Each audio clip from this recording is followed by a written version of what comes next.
Good morning, everybody.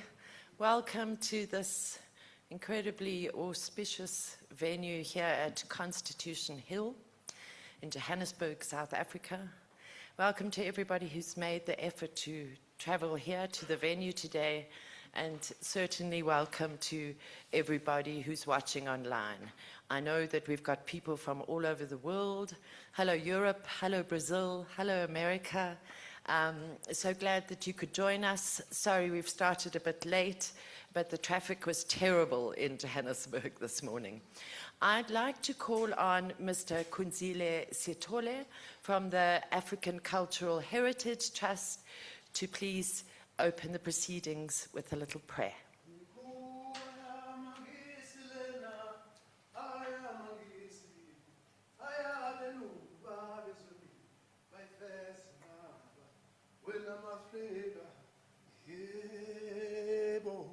Wena mafrika uyazi mali wazizinkomo nezimbuzi namasiko esintu uyazi mali latuma langqindizela amabandla kamjokane kandaba engathi liduma nesini namhlanje sizoqopha umlando singama Afrika sithi sibuye zethu ezazithathwe ngenkani zithathwa abamhlophe sithi abamhlophe bayithatha bahamba nazo bazisa kwela kubo bathathwa babamkhulu nokhokho nokhulukhulwana babe babophe kuyo le ndawo sekuthiwa namhlanje Corn Hill kwakusese number 4 kuleso sikhathi balele labelele khona bamathamba amhlophe sithi nina nimathamba amhlophe bokhokho nani bomkhulu amagwini makhehla vukani yabuya Afrika ibuya Afrika ibuya ngamandla amakhulu thina siyisizwe esimnyama sikaphunga nomakeba nina belebele kamnyama lembongo khalipha unodini bathazi kamanzi ushakane sabudu shaka bokonto sasemashobeni sithi vukani maAfrika thina abantu bakithi asithanga saba sisela angifuni nabeda sibuye emasisweni asiselanga umuntu bakuthatha ngenkani amalungelo ethu okwethu akubuye okwethu okwabo kwabo ababuyele khona ekhaya Afrika Afrika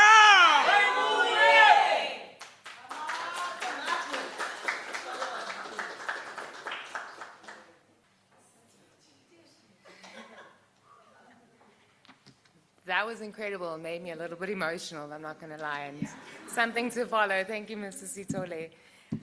So I've written just a little welcoming for everyone. I haven't had much capacity to actually learn it, so I'm going to read it. But thank you all for being here today. So, good morning, Sawubona, Molo, Dumaleng, Tobela, Lumela, blessed love. On behalf of Fields of Green for All teams, supporters, victims, and community leaders gathered here today, I want to warmly welcome each and every one of you.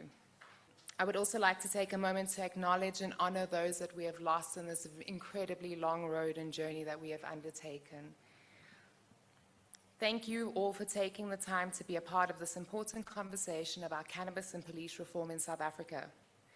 We gather at a pivotal moment in our community's journey. Since our landmark ruling by the Constitutional Court in 2018, we have seen progress, but we have also seen confusion, uneven enforcement, and continued arrests that raise serious concerns about rights, regulations, dignity, and justice.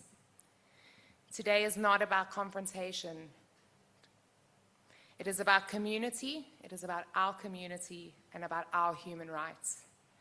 Across South Africa, from urban centers to the rural communities, cannabis policy intersects with livelihoods, traditional use, small-scale farmers, entrepreneurs, youth, patients, and economic inclusion. Most importantly, though, it's about our constitutional rights. Reform is not only about changing laws on paper. It must mean fair implementation and accountability. Reform must mean that policing reflects the values of the Constitution, which is dignity, equality, and freedom. Nobody gets left behind here. We recognize the difficult role that the members of the South African Police Service play in maintaining safety and order in our country. We also recognize that communities deserve policing that is transparent, rights-based, and consistent with evolving laws and policy. Sadly, we're just not seeing that yet. For some of us here, it's about justice and economic opportunity. For others, it's about healing and recognition. Whatever brought you here today, you are welcome. Let this gathering be guided by facts and by respect for one another as humans. Let it be grounded in our Constitution as we literally sit here where it all began, at Constitution Hill. It's pretty iconic, if you ask me, that we're having this gathering and that we could potentially sneak off later. Let it move us closer to a South Africa where policy is clear, policing is fair, and communities are empowered, not criminalized. Thank you for showing up, and thank you for being part of building a more just and safer future. I give thanks. And I think now, Mertz, is it you to come up?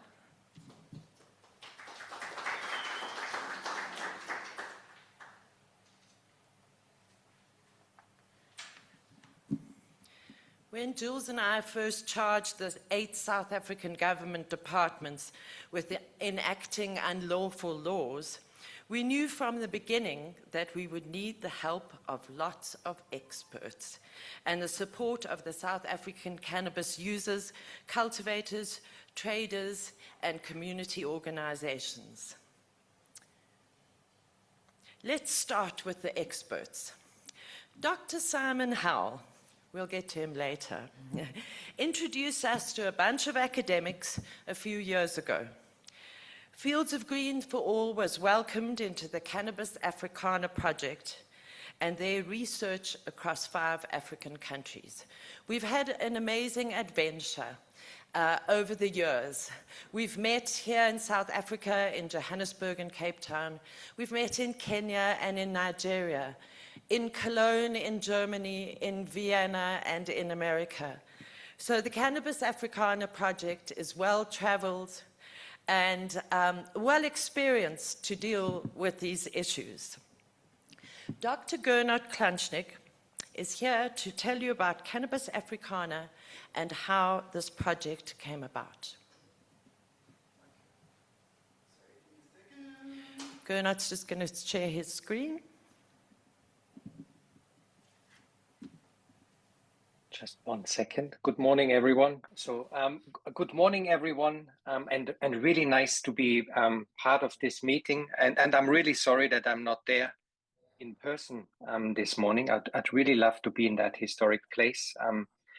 And what I want to do first, before I forget, is to thank Fields of Green for All, and to thank Myrtle and Amy and everyone involved for organizing that today, and thank everyone as well for coming today to such an important meeting. We are really, really grateful also to be part of this as the Cannabis Africana project, because this really is driven by the activism of you all rather than us researchers, obviously.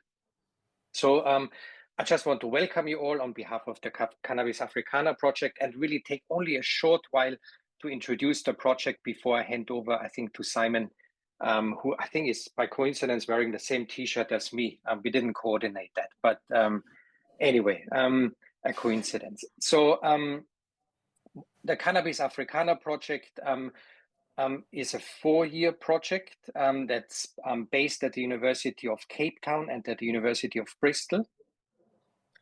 And it involves many people. So just before on the slide, I have a couple of people that are involved, but there's many more in the different countries that we are working on. So it's a cross-country study that ran officially from 2020 till 2024, but it doesn't want to end somehow, which I think is a good thing, actually, because there's so much relevance of that research still ongoing that we are still working on it. And what the research tried to do before when we planned the research, there were no legal changes in most countries that we studied. It was just interested in the history and the contemporary place of cannabis in African rural and urban life. So we wanted to look at cannabis from a livelihoods perspective, rather than looking at it from a crime lens or criminal justice lens, which was often the case in policy circles. We wanted to challenge that, essentially. And we looked at it from doing a lot of interviews. In all, it was close to 200 interviews in the 4 settings, and especially with farmers, traders, and people using cannabis for various purposes, for various for various means. And we also spoke to regulators and the police as well, of course. And what that project actually forced us to do in a way is engage with policy, because sometimes we as researchers, we stay within our bubble, and we don't go out and share our findings. But very soon we realized this is something that is going on at the moment. So we need to reach out, we need to be part of that conversation. And so we engaged in some extensive engagement with policy actors and partners, such as a 2022 workshop at UCT, where many of you, or some of you, might have already been part of, and we would have met. And I just listed some of the partners down there. There's many more, and we really acknowledge their input and their drive behind this, and pulling us into the policy sphere and making our research useful in a way. So I won't say too much about the research. I just want to say it looked at 4 countries, and South Africa was one of them. And those 4 countries have different approaches to cannabis policy-wise. So it became an interesting study to compare things. We looked at Nigeria, where I mostly work. We looked at Kenya, looked at Zimbabwe, which has liberalized cannabis policy as well, but in a different way from South Africa. And we look at South Africa, that probably has the most, how would you say that, liberalized or most free market for cannabis, that doesn't just export industrially produced cannabis or for medicinal purposes, but there is also some decriminalization for private purposes, which makes it the most colorful country on my map, which I think fits to the rainbow nation sort of image of your country, obviously. Anyway, but what I think the map doesn't show, and I always need to highlight that actually there is changing debates on cannabis in every country, even the ones that are completely red, that are still sticking to prohibition, because there is a lot of debate on cannabis policy changes in Nigeria. That's why Myrtle also came there, and many others as well, and also in Kenya. And what it also doesn't show is that while we might have some liberalization in Zimbabwe or South Africa, this prohibitionist thinking still is very dominant. And I think that's probably one thing that we will hear about today as well. In institutions like the police, it's very hard to shed this idea, what is thinking that has been there for exactly 100 years, actually, or a bit longer than 100 years. Anyway, I think I won't say too much about the new project, which follows on from the old one, because I think that would be up to Simon, but it really grew out of our Cannabis Africana project, because we realized there needed to be some sort of engagement with those actors that are actually implementing those policy changes and legal changes, like the South African police. So we got some extra funding to do this, and that's what we are here for now. And that project sort of runs into 3 streams. There's research experts that sort of are part of one stream, civil society experts, and also subs experts. And I feel the civil society people that are meeting today, I think, are key layer that we cannot do without to actually come to any change, because researchers might be, finding out something, but we need to sort of find allies, and we need to find people that actually have a lived experience of cannabis and its policing. And I think that's why it's so important today to talk about this. And the police can't do it themselves, obviously, either. Anyway, so I'll leave it at this. Thanks a lot to everyone for coming today. And if anyone is interested in the research, please get in touch, and I'll just leave it at that. Thanks a lot, and hope you have a good day and a productive day. Thank you very much, Gernot. And we will see you in Vienna in about 10 days. We're very excited for that, because we're taking the police reform project to the United Nations with our cannabis embassy. So we're going to be meeting 30 activists from around the world in Vienna next week. And we will be locked down for 5 days in a building that we call Mordor. With 30 other activists from 13 different countries around the world. So we're really excited for that. As Gernot was saying, the Cannabis Africana project stretched from 2020 to 2024, but our issue as activists was always been implementation. Does this research just sit on the shelf and gather dust, or does it sit in somebody's Google Drive and nobody ever looks at it? So we've been kind of pushing the academics for implementation projects, and we're really pleased that we have this project, which is basically an implementation of the research. Because we know in Africa, and let's take Zimbabwe as an example. So, okay, in Zimbabwe, there's people producing cannabis for medicine, but they're still arresting their citizens in the street. So if it's not good enough for their own citizens, why are they exporting the poison for people in Europe? If it's poison for their citizens, then why is it not poison for white people in Europe? I mean, it doesn't really make sense. So just continuing with our expert stream, in October last year, the Police Reform Project kicked off with an expert workshop that was held online, and I'd just like to introduce you to some of the experts that participated. So we will post, thank you to Michael for doing an amazing job on editing that expert workshop, and we'll post the whole workshop video on our YouTube channel next week.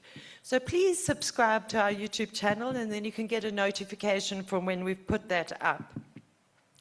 And I'd like to just take a minute to thank our amazing tech team.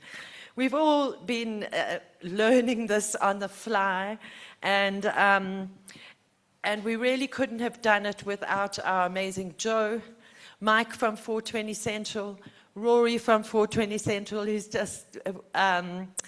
just walked in, Mash, Hilwazi, and Dino. I know the guys were here until 11:30 last night, setting everything up. So excuse if there's technical glitches. We're kind of novices at this, but let's get back to the experts. I feel that some of what the experts said about our plans to work with the South African Police Service and the advice that they offered was really important. So these are the people who gathered online in October last year. So we have Neil Carrier from the University of Bristol, Miriam from Germany. Okay, so we have Neil Woods from Law Enforcement Action Partnership, Gernot, who you've met, Dr. Clemens Rusenga from Zimbabwe, he's currently at the University of Cardiff in Wales, Michael Paulson from California, Professor Daniel Baer from Canada, our very own Dr. Simon Howell, our very own John Jeffrey from the DTIC, Neil from the University of Bristol, Miriam from Germany, Jane Slater from Transform in the UK, Emily Crick also from Transform, Sophia from Germany, Chris Jenkins, who's also with LEAP, Rachel Higgins, who's from Jamaica, and Pilasande Mahlakata from Mpondoland. So we have some local experts, we have some international experts. Thanks very much for the slides. So what I did is I got Mike to make little excerpts from this expert workshop, and we'll start with Neil Woods. Neil Woods is from the Law Enforcement Action Partnership, otherwise known as LEAP. It used to be called Law Enforcement Against Prohibition, and it was started in America in the 1990s. Now they kind of softened their name a little bit, and Neil now works with LEAP in Europe, and he is an ex-cop from the UK. He was an undercover drug operative, and while he was working as an undercover cop, he realized that something is a little bit wrong with the prohibition of drugs, and he switched over from the police into activism. I met Neil many years ago at the Drug Policy Week that was held down in Cape Town in 2014, and we immediately hit it off. And I thought one day Neil is going to be one of our experts, because he really does speak sense. And I'm also really excited that Neil will be joining us in Vienna to present in person at our police reform side event at the UN. So let's hear a little bit of what Neil had to say.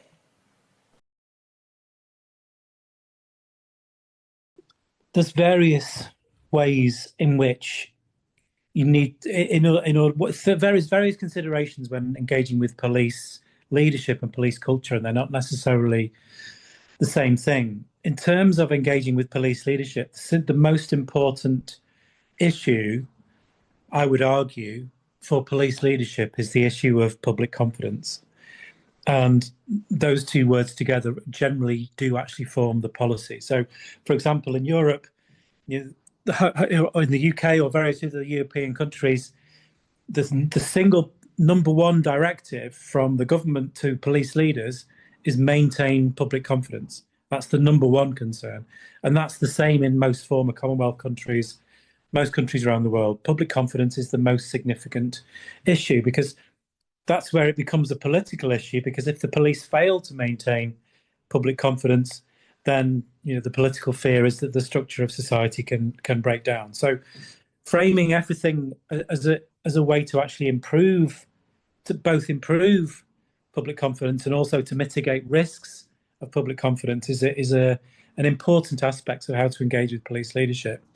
In terms of engaging with the practicalities of policing and police culture, there's various. I could bore you and talk about this all day, and perhaps there's space later on in the project to go through this in some more detail. But one thing I would say, and I suspect this is a significant issue in South Africa, is that where police are not engaged with a policy, if they do not support it in their hearts, for want of a better word, it is common to want to sabotage it.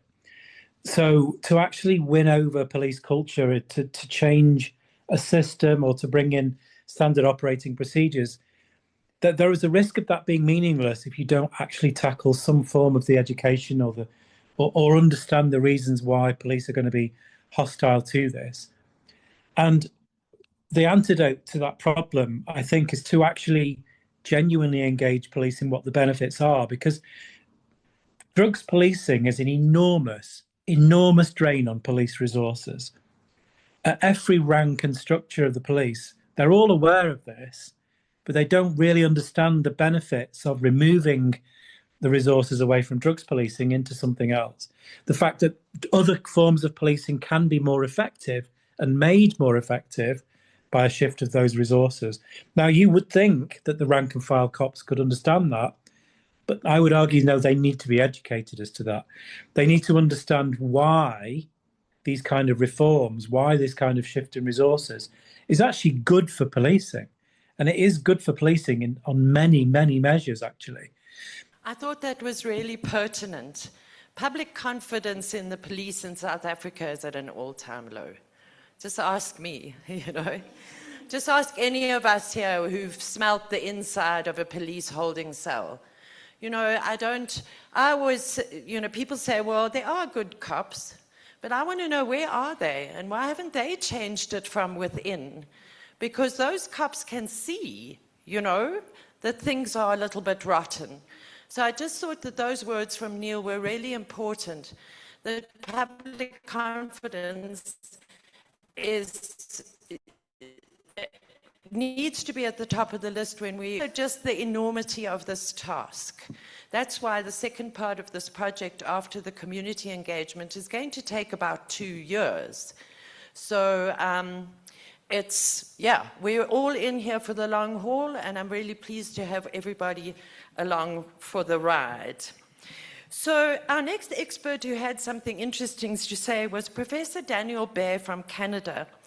And what piqued my interest is he shared with us an education program that he created for the Canadian government.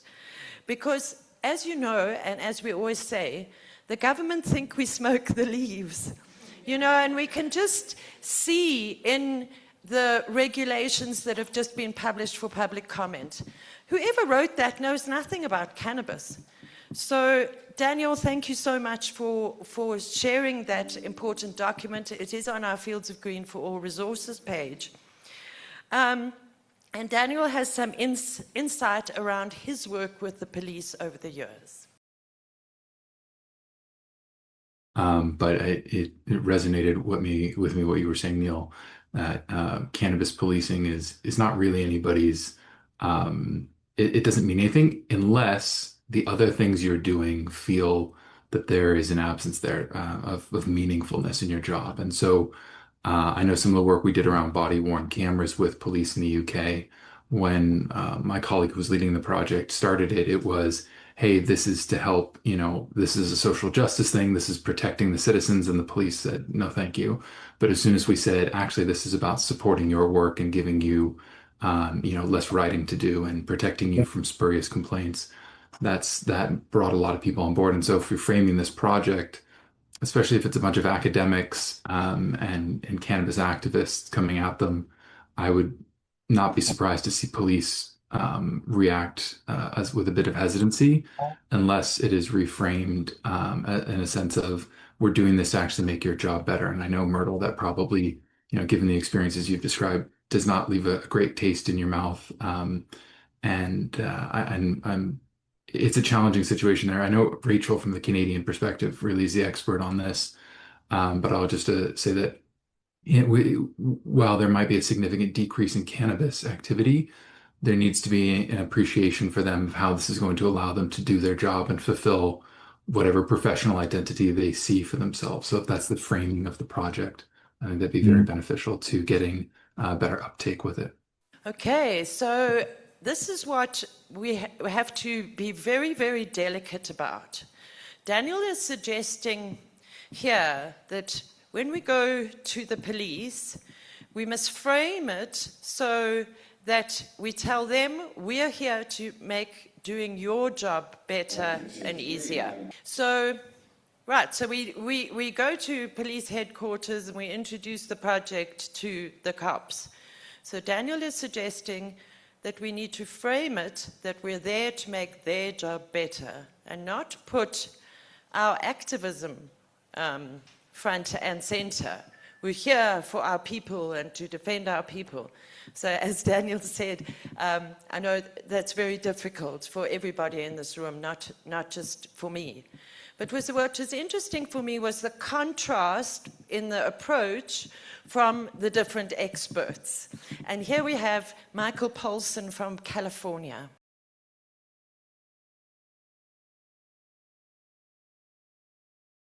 And I think to a degree, I mean, obviously there needs to be education and training, and I think some folks here can speak to this cultural shift that needs to occur within police, which I really think is an educational process.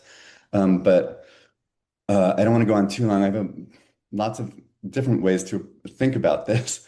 But I think there needs to be an approach to the other stakeholders. And frankly, prohibition has been a scaffolding, a platform for police to be able to hold power and to feel important and to control the way that public discourse and debate has transpired. But I also think that now is the time in the post-legalization era to not kowtow in a very thorough way to police needs and desires and feelings. I think at this point, what needs to occur is, at least in the California case, and I wish it had occurred more this way, was actually a disciplining of police, a kind of putting them back into keeping them away from questions of regulation. I've seen stonewalling and vetoing involvement in regulatory processes where police essentially have, defeated legalization at local levels, so that right now in California, I don't know if people are aware, but over half of the state is actually under a ban on cultivation and other kinds of cannabis activities. So even though it's a legalized state, most of the state is actually not allowing cannabis in any kind of form other than for personal consumption. And what I've seen is a very slippery slope, and I can get more into this later, but I think one of the biggest challenges is that regulation was designed in order to feel like there was still the same kind of social control over cannabis that prohibition created.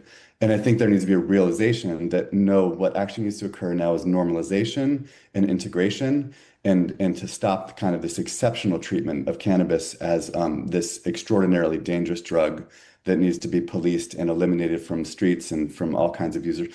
There actually needs to be a different kind of platform with which to engage police. And I think that really starts with other stakeholders, and that there needs to be some kind of real questioning of when and if police are involved, in what kinds of ways, and how does the charge of policing, this prohibitionist charge that's historically rooted, how is it accounted for in regulatory codes? Because I think the slippery slope is that we actually institutionalize prohibition, but just through other kinds of policing agencies, and often through the police themselves. So it's a bit from the California experience, and I was just in Oklahoma too, where this is also occurring, and I can speak to it in other spots in the U.S. as well. Right, so there's a really important point for us here in Africa. If you involve the police in regulatory reform, it is a slippery slope. And we can see it there in black and white, ladies and gentlemen. 5 plants, 750 grams. Who is going to come and count those plants? What is this transport nonsense that doesn't make any sense? And I can tell you that I've got it on really good authority that the NPA and the SAPS were involved in drafting those regulations. The police should not have anything to do with drafting regulations. That is up to the law and the courts.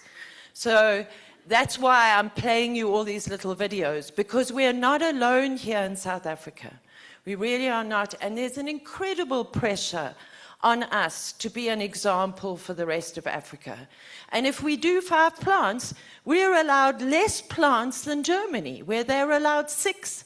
What's that about? You know, and we've been growing cannabis for 700 years. Germany has only had cannabis for less than 100. And they're colonial oppressors in Africa. So this business of the police and regulation is really important. I really appreciated Michael's input on that. Anyway, now Neil comes back with something to say about what Michael had to say.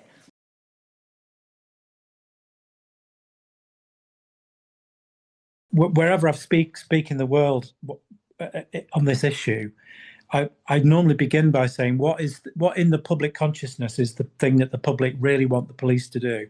And it tends to be a different thing in different countries. So one place I did this was Malaysia. The biggest fear there from the public is organised fraud and the growth of that. So if you can engage with a political actor or an activist or an organisation which champions a cause, whether it's child abductions or whether it's sexual violence, and you have them as an ally, a political ally, they are saying, we want the police to do this. We want police resources to do this because this is what the public cares about. This adds power to the argument that the police should be doing less of this because they should be doing some of that. And so in terms of political engagement, I just see that as being useful. And I've seen that have incredible benefit. And I've seen senior police officers absolutely squirm when they are confronted with what the public want them to do, and they seem to be failing to do it. How difficult it is to engage politically. They don't like me. They don't like lots of people who are sitting in this room. They don't like community leaders because we don't shut up and we speak from our hearts and we speak from our lived experience.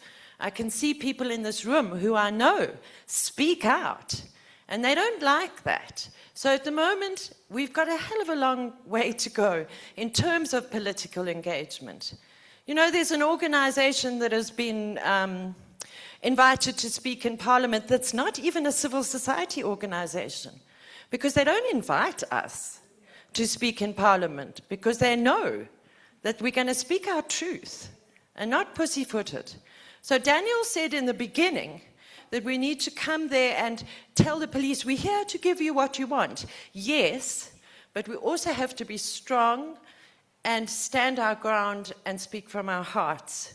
And then Daniel came back with another remark, and then Michael came back with another one. So I'm just going to play those videos one after the other.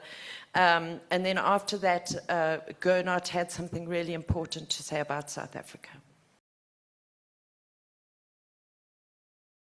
the priorities, and this I think is more perhaps in the retail or the production side of things a bit, but I think carries through to policing quite a bit as well. Um, is that their voice about their needs and desires, and Michael, I think, was talking about this, ensuring that their voice is heard throughout the process, and that it's not simply a police-dominated thing. Because one of the issues we've seen in Canada, for example, is that I'll pick edibles, for example.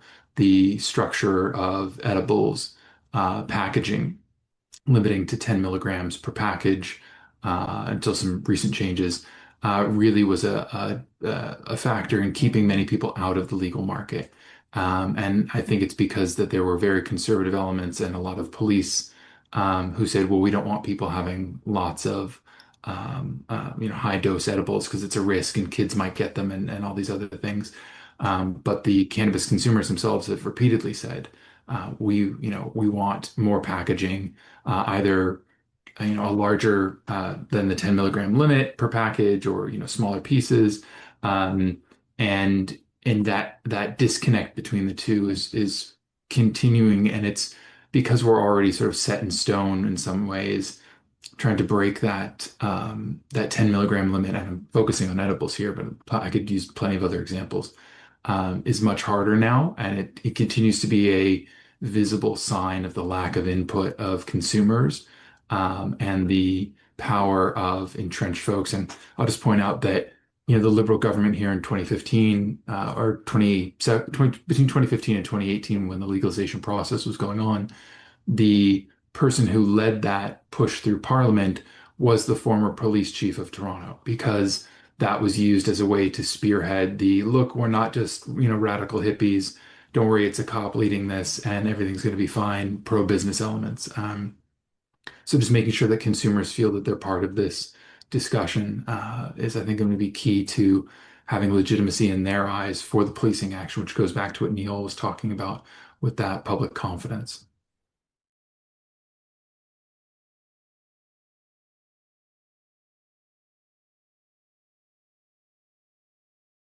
Yeah, uh, I just wanted, yeah, there's one piece I think that's been a real stumbling block in California, in at least from my perspective, is I think I mentioned it before, was essentially like the exceptional treatment of cannabis as it's been incorporated into regulatory processes. And so we've seen this with pretty exceptional forms of fines that are actually under litigation now in California because they do seem quite excessive.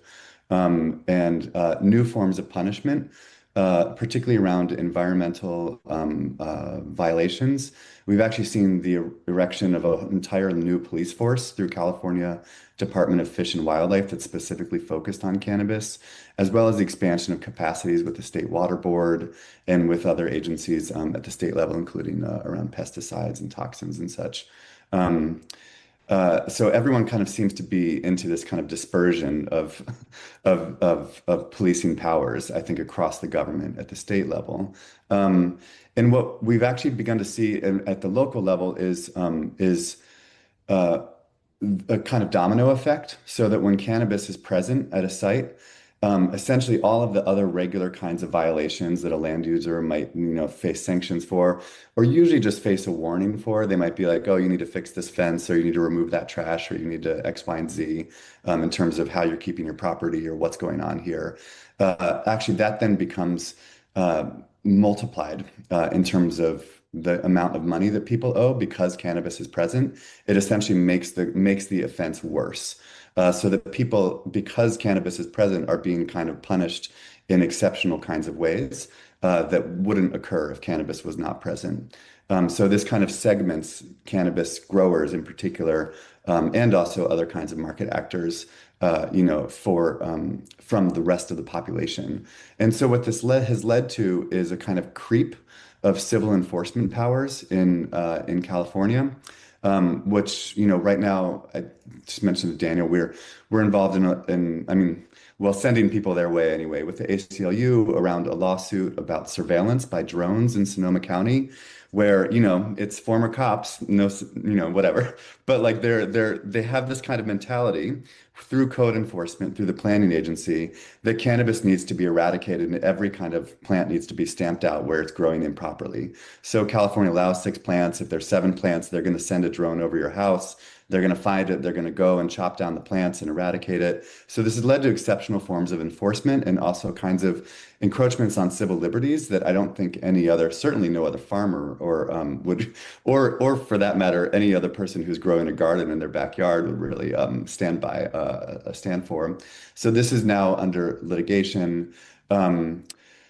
And so there's like a process kind of the policification of code enforcement that's going on. There's also a process of, I mean, there have always been kind of, forest police, essentially, environmental police. But what this has meant with cannabis has been, it's kind of a wedge in order to actually expand these policing powers. And right now, there's another lawsuit in Humboldt that's going on that's actually about satellite surveillance. Again, kind of the encroachment upon private property and people's civil liberties by satellite surveillance, and people being, essentially sent $10,000, $100,000, $1 million fines for every day, that they're out of compliance. It just kind of accumulates because the county has identified some kind of structure that looks like it might be growing cannabis, and it's on the person because it's a civil process to prove that it's not actually cannabis. So this is now making its way potentially to the U.S. Supreme Court. So essentially, like what I'm seeing a lot of in California is this dispersion of policing powers, which I guess I've already talked to. And so I think just this is where some of the concern about the exceptional setting apart of cannabis in law can have some really destructive effects. Yeah, some words to truth there from California. I mean, we had a bus come in last week where the police gained access without a warrant because they said there was a suspicion of unlicensed firearms. So at the moment, with the Drugs and Drug Trafficking Act still in place, they can come in without a warrant and say it's because there's a suspicion of drugs. Now, we take cannabis out of the Drugs Act. Are they going to come and say there's a suspicion of a firearm to try and get in? I know that Amy sent Simon a message a few days ago, and he answered that question for us. But we just need to keep our eyes wide open because the police do not want any reduction in their powers. But now we've heard from Canada and America, but the last, second to last little video I want to play you is from Professor Gernot Kleinschnick, because he brought the conversation in this expert workshop back to South Africa, and I think what he said was very important. Sort of how the police is, it seems, a very difficult actor to work with, that you need to understand from within in a way to really make things work, to reforms work. I think that, if I got that right, that's Daniel's and Neil's kind of main points. And I think maybe one point also that came up, that the police maybe is not a monolithic organization. There's a lot of different actors within it, and maybe it's a key thing to work with the ones that are maybe more reform-minded or more sort of likely to give us an ear of what we want to do, I think, and finding those ones in South Africa. I mean, and maybe that's the other thing, the South African police, because of its history, might even be more complicated to work with than the UK police or the Californian police, if you think about, the colonial roots, apartheid and all that stuff. So that sort of just makes the alarm bells ring for me, that I think we have to be very careful how we approach that whole issue. And I think there's a very high risk of, obviously, and that always happens with research, of getting things wrong, sort of because you don't really know how to do that. But I think it just means that maybe our project, how we set it out at the moment, is a very short-term project, but I think we are already thinking of this needs to be a much more long-term engagement, if we really want to make this work, because changing an organization's culture is this takes, I don't know, generations or whatever. Okay, so acknowledging our past, our very complicated police force and our very complicated relationship with the police force. It always makes me quite nervous for that part of the project, that we are going to be actually engaging with the cops. But I have all of you by my side with your amazing organizations and people.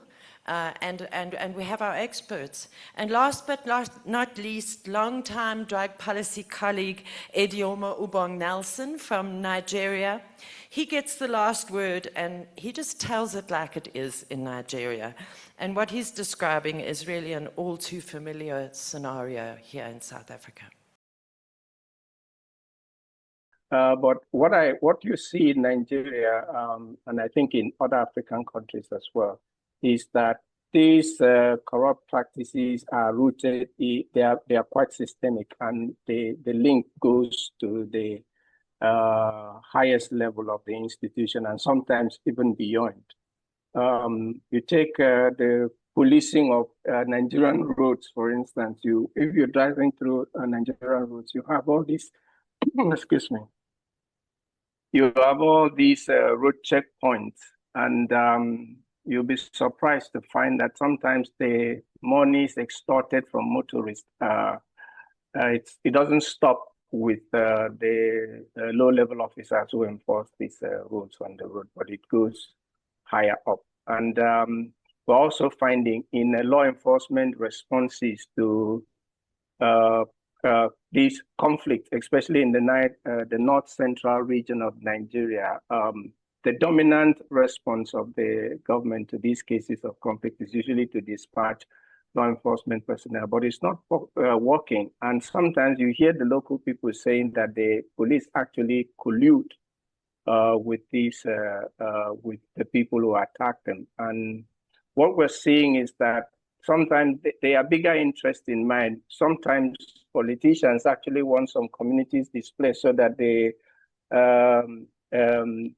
ballot boxes, the location for voting can be moved to more favorable locations. So the everyday police corruption sometimes are deeply embedded, and reform that addresses that, looks at only the police you see is going to be very limited in scope and likely not to be very effective.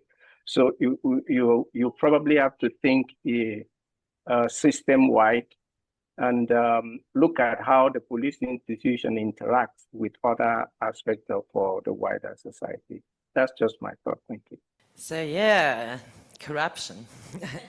When we gathered for the CRISA conference in 2022 in Abuja in Nigeria, the food at the hotel was awful, so we decided to go out for dinner, and we went through, it was about a 15-minute drive from our hotel, and we must have gone through 3 police roadblocks, heavily armed, we know what it's like. You can't go anywhere in South Africa without a roadblock.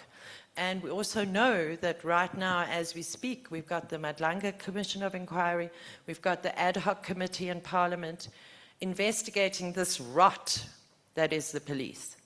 The other day we published a blog on our website about don't pay the bribe. As Jules always used to say, don't feed the birds because they'll just come back. There was a big bust west of Johannesburg 2 weeks ago. Before our lawyer could even get there, they'd paid the cops. So this corruption thing, I'm not so sure that it happens too much in UK and California and all that, but it's completely endemic all the way through South Africa. So this is also something that we'll have to tackle. I said we'd get back to him. So I'd like to introduce Dr. Simon Howell. Simon introduced me to the Cannabis Africana project, but long before that, he was our criminology expert at the trial of the plant in 2017. Unfortunately, Simon never got to present his evidence, and as we all know, the evidence has never been heard here in South Africa. It really hasn't. We haven't really been in a court of law to present everything, the facts. That's one of the reasons why we're in such a mess. Our police reform project is in 2 parts. Community engagement is the first part, and after we have drawn up the community guidelines from all the input from today, Simon will spearhead our actual engagement with the SAPS over the next 2 years. And Simon's here to tell us all about it.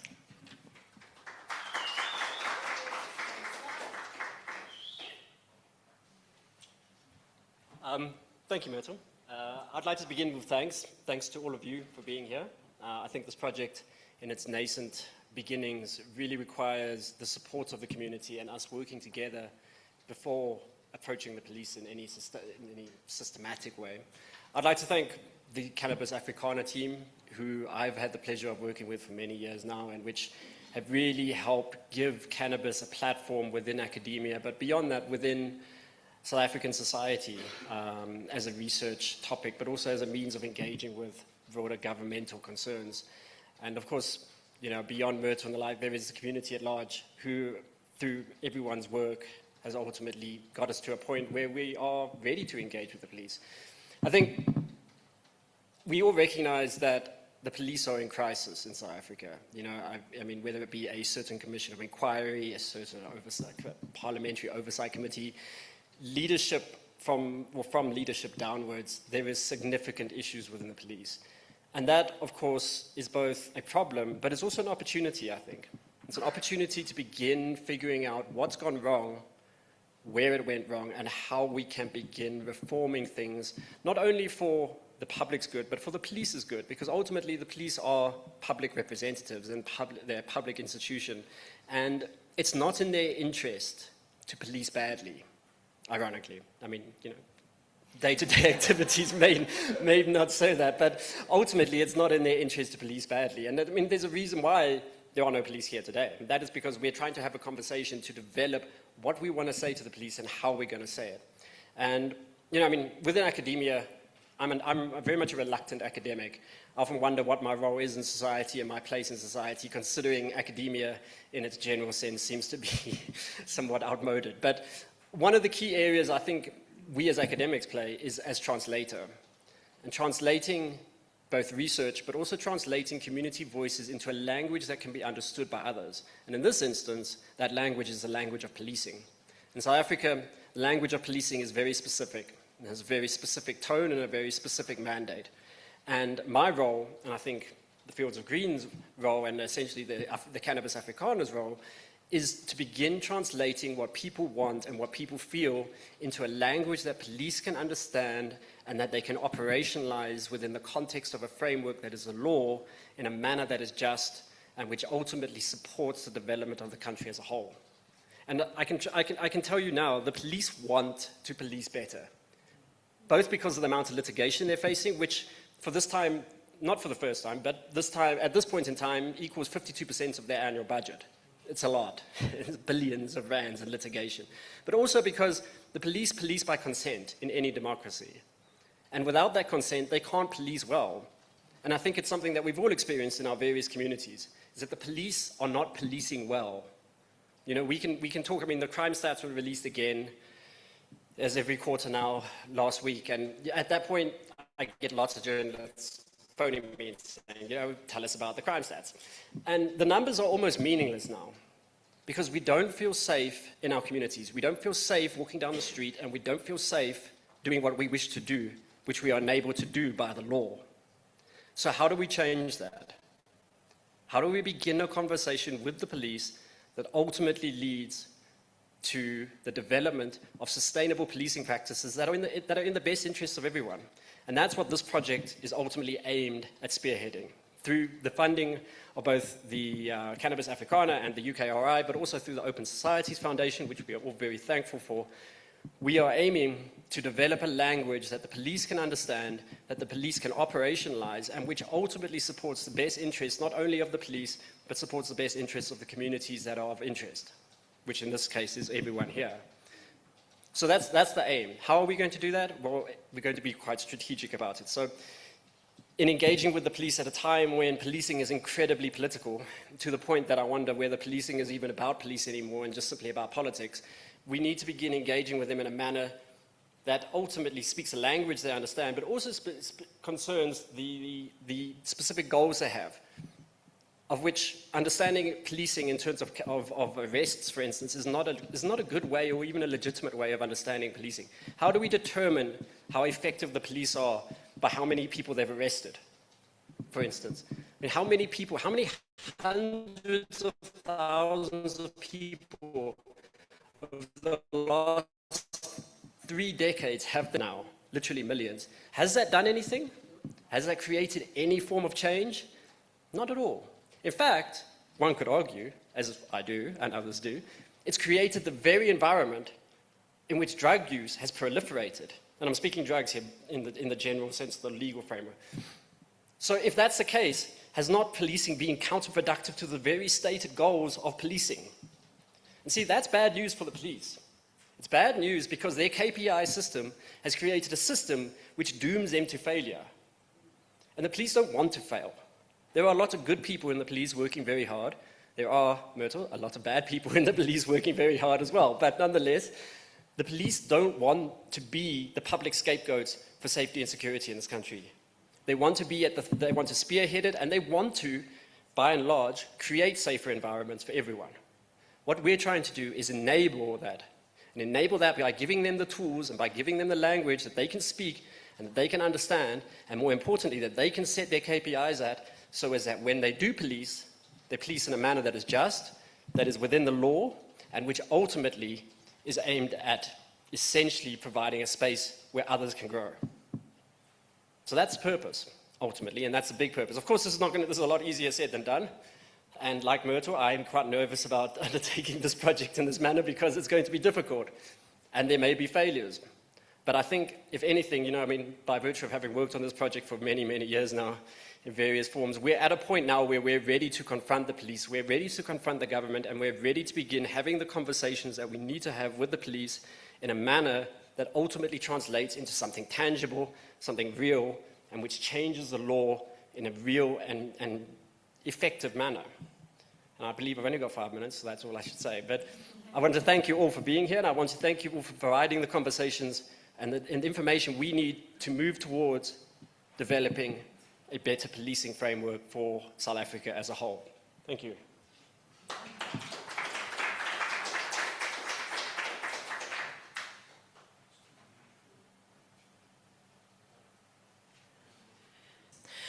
One of the reasons why Fields of Green for All set out the call for community leaders to attend today is that I estimate that there's approximately 20 million people in South Africa who have used, cultivate, and trade in cannabis. And to try and reach everybody is practically impossible. To try and unite everybody is really impossible. So we all rely on each other. I mean, I've known Mbosa since 2014. I've known a lot of you in this room and a lot of people on the stream for a long time, and if it wasn't for all of these community organizations doing their work with their people, we wouldn't have got the word out as effectively as we had. So I feel that there's a responsibility from community leaders to take what we've heard today and the final edited YouTube video and go and show it to your communities, that we can show everybody that we are all together doing something about the police. So we're going to take all of the submissions from today. Unfortunately, we don't have time to include everybody. Some people were a little bit late, I understand. But I'm going to put out another call for written submissions so that we can include as many people as possible in these community guidelines that we're going to put together and publish in June. Because for the UK Research Institute funding, that's our deadline. They want that final report by June. So by then we will have this report that we can then take to the police and say, this is what the people want. You are public servants, now listen to us, damn it. So that's how it's going to kind of roll out. But now it is time for those actual submissions. Enough blah blah from us. Now I want to hear from you. So I've printed out all the submissions. If the people who are online would like to read out their submission online, we will try and get you on the screen. Just let us know in the comments, please. But I've got all the in-person submissions first and then the online submissions after that. And I decided to let the newest organization go first. Was it last week? It seems like 6 months ago, we all went to Soweto for the amazing launch of the Soweto Cannabis Association. And what a great morning it was too. So I'm very pleased to welcome my sister Tia from the Soweto Cannabis Association to read for us her submission. And just another side note, I've got all the submissions here, and when it's your turn, please just read your submission. We're going to do the discussion and the questions after lunch. So it's here for you to read.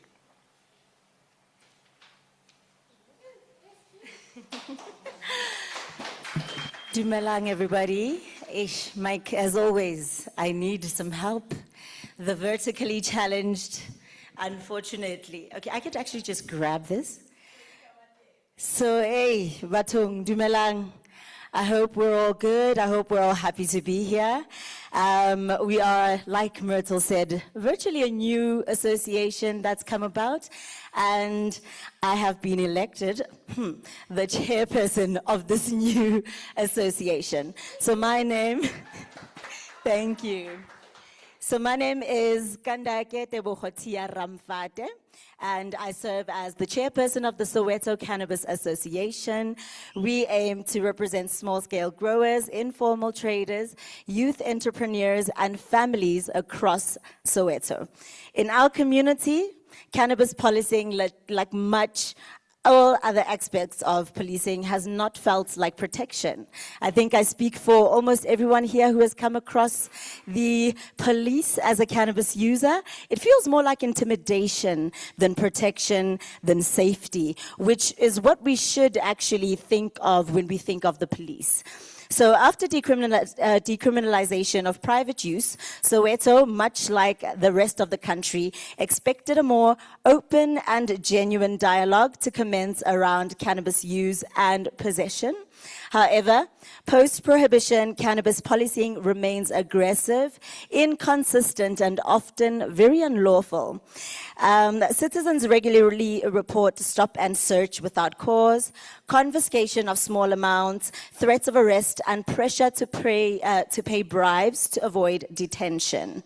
For many of our youth, cannabis has become a pretext for police harassment. Bribery has also, unfortunately, become normalized. People walk around carrying a cold drink. I think we all know this. Because, unfortunately, we expect police stops. This is not justice. Unfortunately, it is only survival.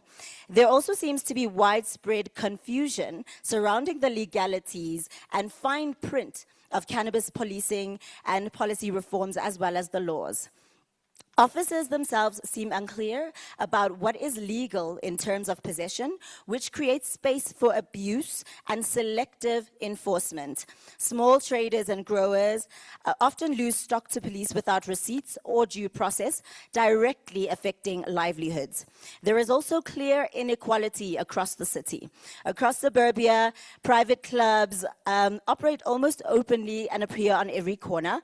However, in townships across South Africa, especially from my viewpoint in Soweto, we only have a few, and this is because we don't lack demand or entrepreneurship, but unfortunately, we are afraid.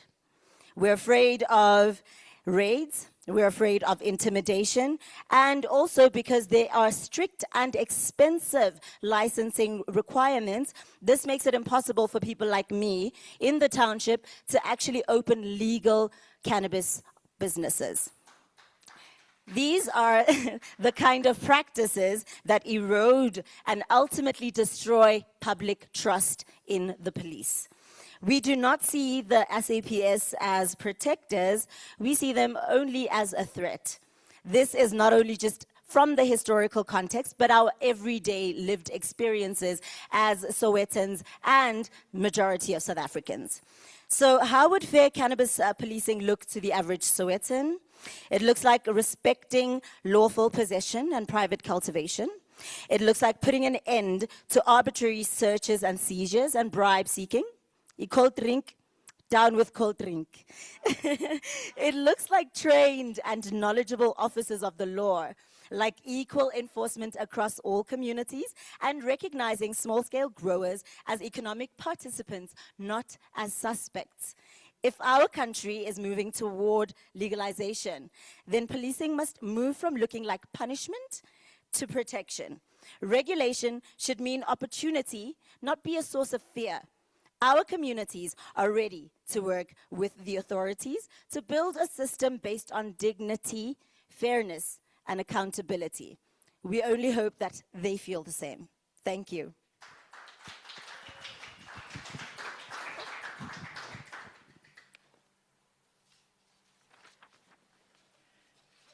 So we go from the newest to one of the oldest established community organizations in South Africa. And my brother Thabo, are you ready? I'd like to welcome Thabo Makwela from Mbosa, and we also have quite a few other representatives. Welcome to Chadiso, welcome to Magoshi, from the Marijuana Board of South Africa. Thanks, Thabo.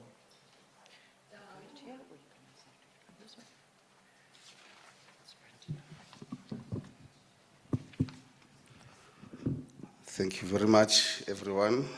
Thank you very much, Madam Medlil, Greenfields for all, Sachida, and everybody that is here.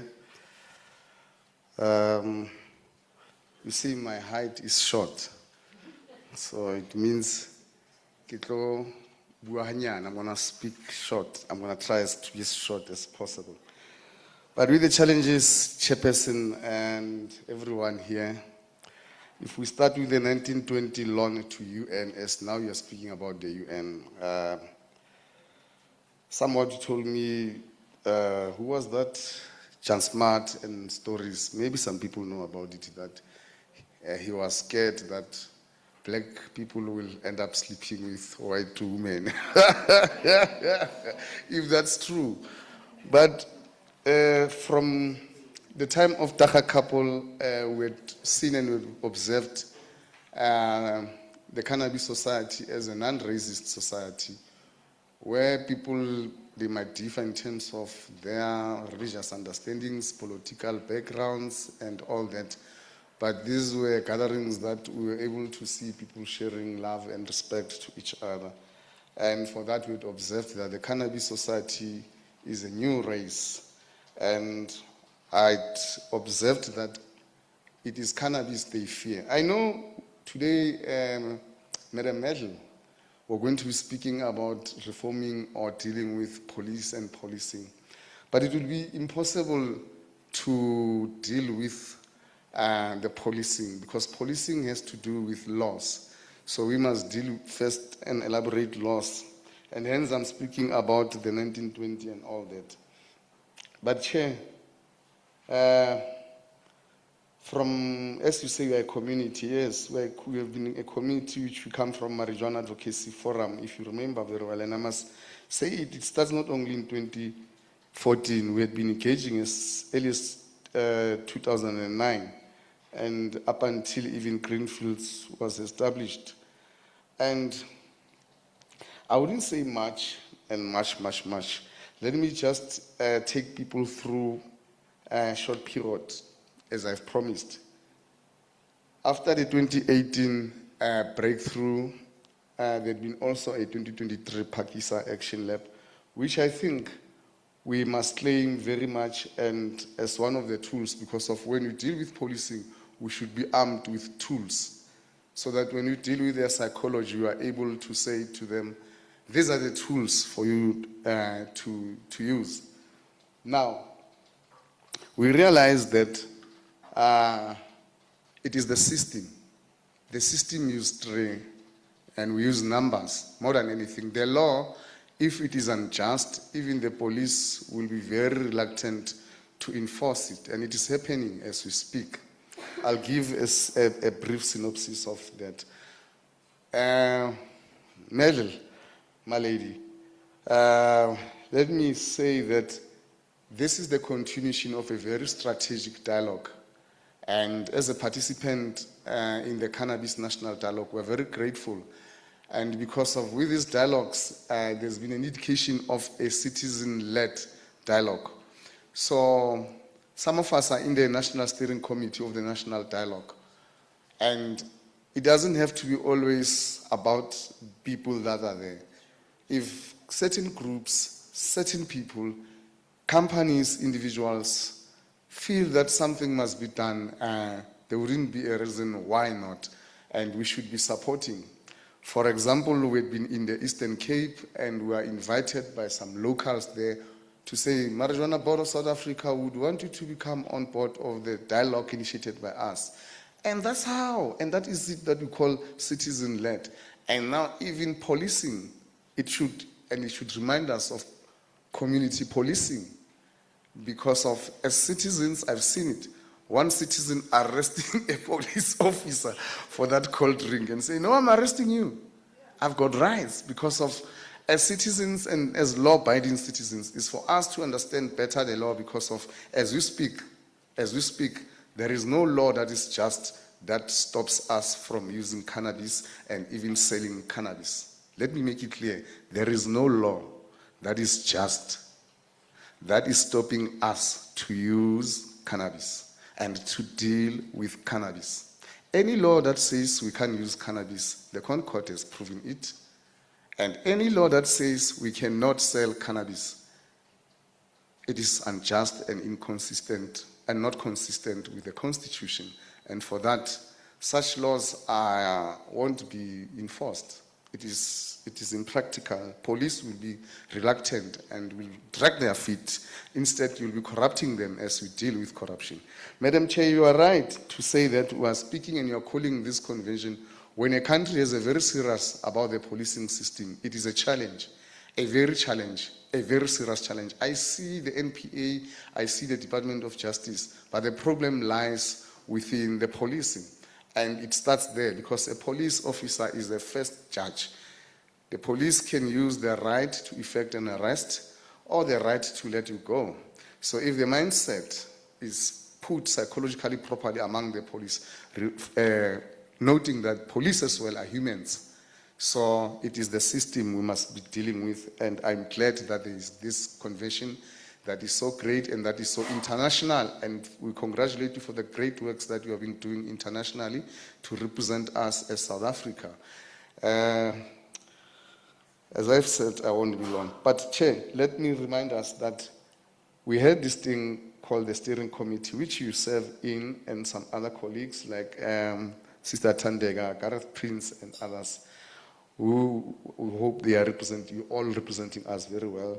And strategically, there is also this thing called Cannabis Master Plan that is now more driven at the DTIC, which a lot of companies, including us as Marijuana Board, are role players.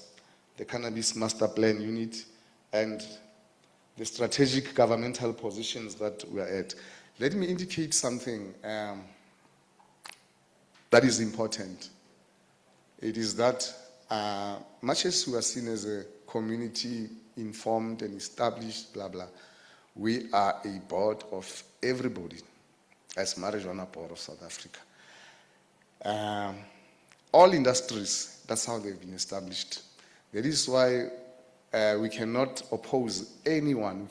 Instead, we are bound to support everyone, especially when it makes sense, especially when it's there to empower people. I'm glad that we have Soweto Association, and congratulations. I hope, and I must blame myself for this one, because I let myself to be more occupied and could not put much more attention to Anne and Merrill on the issue of assisting with organizations to participate as leaders. There is also Hemp and Cannabis Association of Gauteng. So I think we're glad, Sachida, that you have as an umbrella now, and this way is becoming clear. We've got association at the national level, we've got associations at provincial levels, we've got associations at regional levels, we've got associations now at local levels. And that's how strategically we must establish ourselves as the Cannabis Society.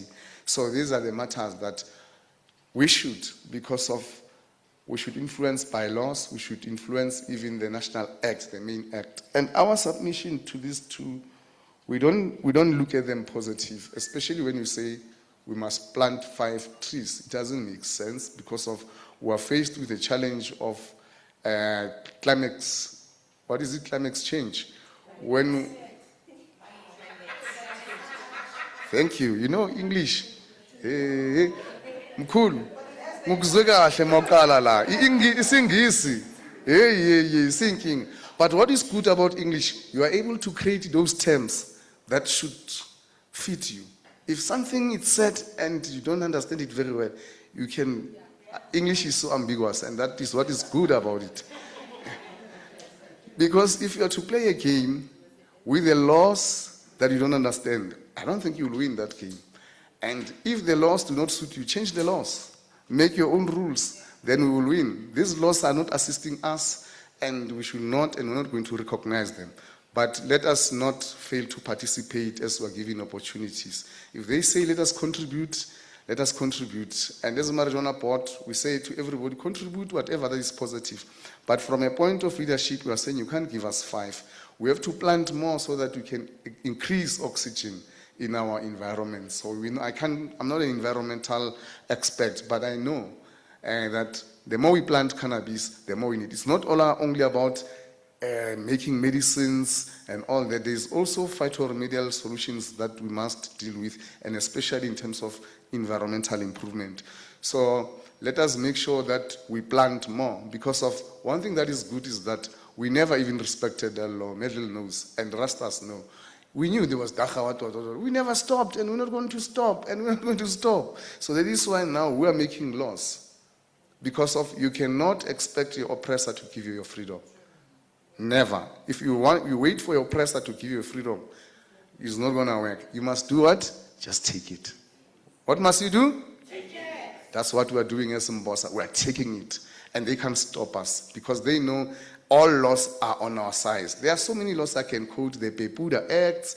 I can quote a lot of laws that are behind us, including the Companies Acts and the Industrial Acts that support us, other than the private people's.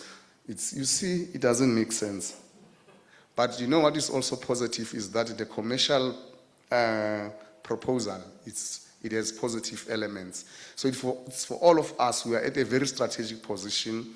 And the dialogue, you know what is so good about the dialogue is that whatever the people say we must collect, I hope as part of the Cannabis National Leader Medal, you're going to assist us so that what comes as resolutions or voices of the people here, it must be submitted, and these things will be binding, because of that's why we're going to hold government accountable to say everywhere, like the records that we are playing, we say this is what the people are saying.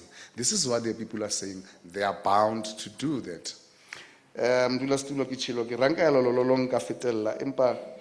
That's very much for me to say we are very glad. And then, but there is something I must report since we deal with the police psychology. We took our power and we started to regulate cannabis in terms of the sandbox commercialization, while others are pursuing IKS.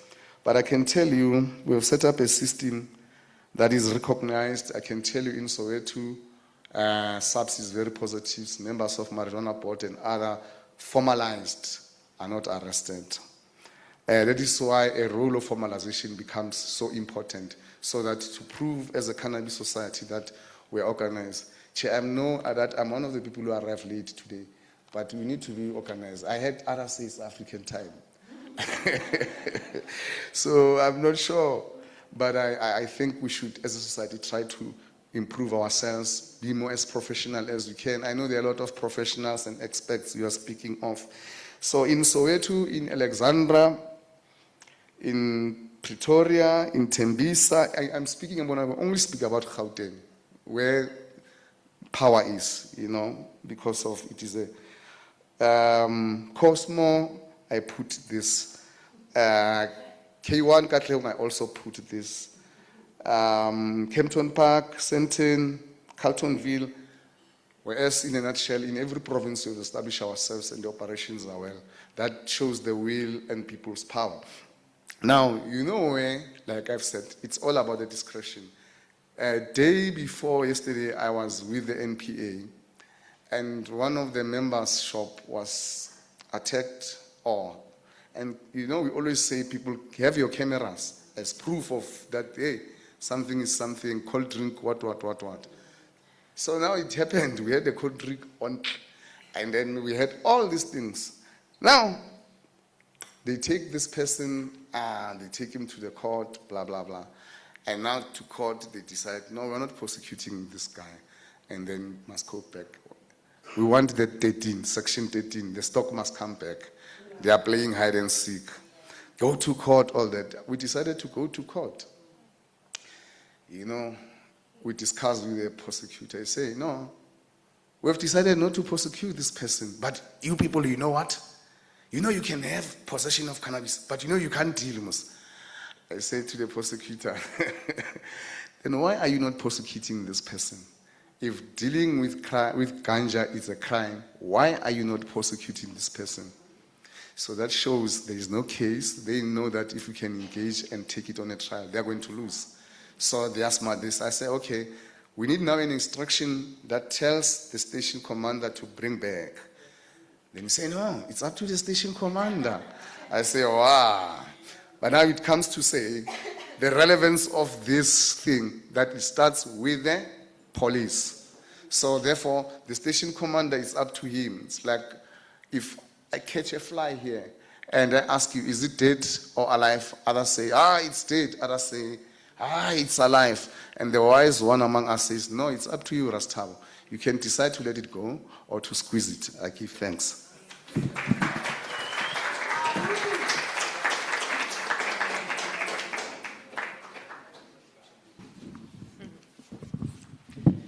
Thank you, Thabo, and thank you for reminding us how far we've come. I think we should pat each other on the back, because we actually have come quite far, haven't we? Yeah. The third, our third presentation is from the African Cultural Heritage Trust. Mr. Sithole, would you like me to read it, or would you like to come and read it? I'll read it. Okay. So this is the police statement for the Policy Reform Community Workshop from the African Cultural Heritage Trust. The Heritage Trust welcomes the Police Reform Community Workshop.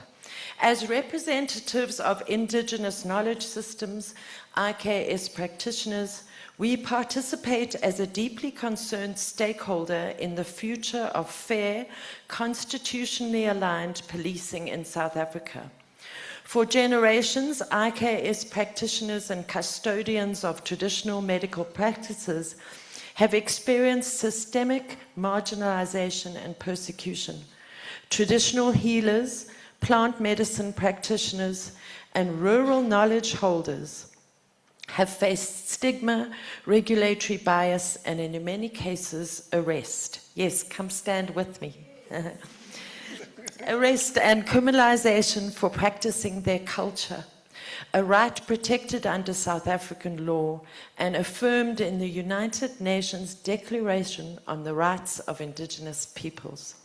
And we will say that even louder and louder when we get to the UN next week. The history cannot be ignored. Our history expert was the only one to have finished his evidence in court in 2017. It has shaped the lived experience of many communities and has contributed to mistrust between Indigenous practitioners and enforcement authorities. At the same time, the Heritage Trust recognizes the vital role of the South African Police Service in maintaining public safety and upholding the rule of law. Reform should not weaken policing institutions. It should strengthen them through clarity, cultural literacy. Cultural literacy. That's a very important point. We are a culture. We are one person, as Thabo has just told us. Constitutional alignment and consistent application of the law. As South Africa navigates evolving legislation relating to cannabis, hemp, and traditional medicine, it is essential that enforcement reflects constitutional protections, cultural recognition, and the legitimate practice of Indigenous healing traditions. Sections 31 and 211 of the Constitution affirm the rights of cultural communities and recognize customary law within our democratic framework. That is what sets us apart in South Africa. It's our IKS, it's our customs, and it's our customary law that is our constitutional right. Police reform that improves training, oversight, and community engagement will help distinguish lawful indigenous practice from illicit activity. This distinction is critical to protecting both public safety and cultural heritage. Constitutional Hill, where we are today, stands as a symbol of justice and human dignity. It is fitting that this dialogue takes place at the space that reflects our nation's constitutional journey. As President of the Heritage Trust, Mr. Sithole will open the workshop in prayer, which he did for us so beautifully, calling for wisdom, reconciliation, and a renewed commitment to justice that honors both the Constitution and the ancestral knowledge systems of our people. The Heritage Trust remains committed to constructive engagement, the protection of Indigenous knowledge systems, and the strengthening of institutions that serve all South Africans with fairness and dignity. Thank you, sir. Wow.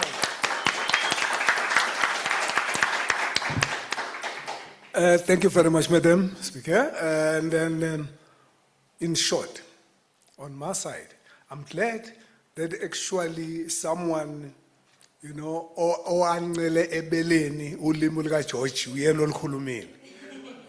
Mina ngalincelanga ngiye ngancika nje eduze kwakhe ngalalela kodwa iqiniso lila. The truth of the matter is this, guys. We are here today in South Africa, ruled by the laws which they were not created by us as South African people or as African people. Here, when these guys came, they were amakosi, they were kings and queens and heroes and heroines who fought for the country, who fought for the rights, which today, all those rights have been squashed down. It's unfortunately that we have the government which we hope and thought this government is going to rescue us. Sasisho sithi siyaya ePitoli, siyaya. But we went abomama baya ePitoli bashisa amabhasi. Nakubuya lapha kwathiwa izwe liyakhululeka. Ladies and gentlemen, I must tell you, it's not yet huru. We don't have a freedom yet. We still need a really freedom. Yes, thanks for the constitution that we have, but it's wide open. I was all over. You know, we have rooms in the Mnyango yonke ndawo, so ulokha kuphi kukuphi la uthi khona la kuyaphela la ngiyawuvala lo mgwaqo. We need to have a country which is going to have a strong root. Here in South Africa, this is the motherland. This is the mother for all. A mother which we don't discriminate in no one. Religions or culture or language. But we hope one day, guys, remember that our communities down there are waiting for the better results. Finally, on my side, I wonder when are we going to realize that actually we need to reach to all Amakos as the African Heritage Trust, as the national organization, with Amakosi, Abogogo, Abomkulu, Izangoma, Izinyanga. Please, guys, we cannot harass Abogogo and Abomkulu Izinyanga when they're banning that marijuana, Bakuluma and my ancestors. That's totally wrong, unaccepted. Who's putting that law? I've said in my prayer, so they've put a mteto, they've put laws, under which rights. They cannot oppress us, guys. Remember, we are lucky in South Africa. We have this mouse freedom gamnand on the table. Many African countries in Africa, shame they died for this freedom. So we didn't die, but our brothers and sisters, they died else out there. But thank you, God. Thanks, Jah Rastafari, ever living, ever faithful, Rasta the first to be crowned as the conquering Lion of Judah. Jah! Rastafari.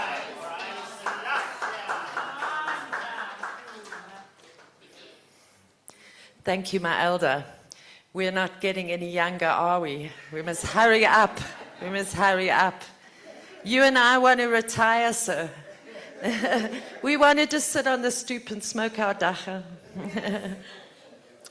The next presentation comes from the South African Cannabis and Hemp Industry Development Association.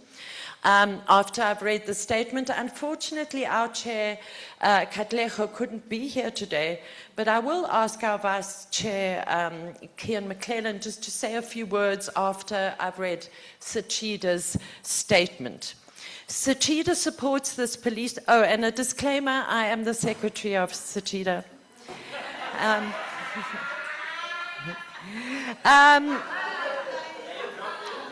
just the admin chick.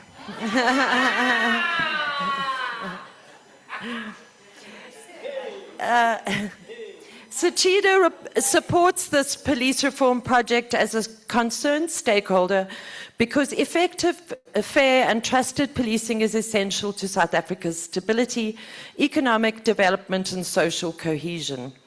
As an organization representing a diverse value chain from indigenous knowledge holders and legacy rural growers to manufacturers, retailers and exporters, Sachida recognizes that regulatory clarity and consistent law enforcement are fundamental to building a lawful, inclusive and economically productive industry.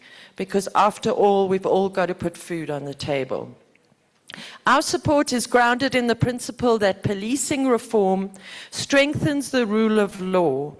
Where policing is transparent, accountable and professional, legitimate businesses can operate with confidence, communities are safer, and vulnerable groups are better protected.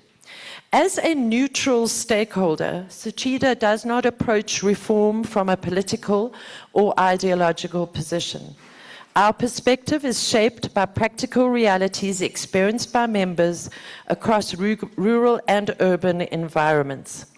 Inconsistent enforcement, and we've heard this over and over again, regulatory uncertainty and legacy stigma create barriers to investment, transformation, and job creation. Reform that improves training, oversight, and operational clarity can help remove these barriers while maintaining public safety.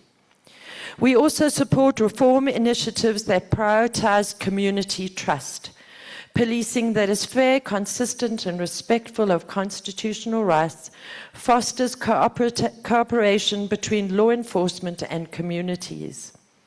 Sachida believes inclusive reform processes involving government, law enforcement, industry, and civil society produce the most sustainable outcomes. We support this police reform project because strong, accountable policing underpins lawful economic participation. As a neutral but committed stakeholder, we stand ready to contribute constructively to dialogue and implementation. Kian, if you'd like to say a few words.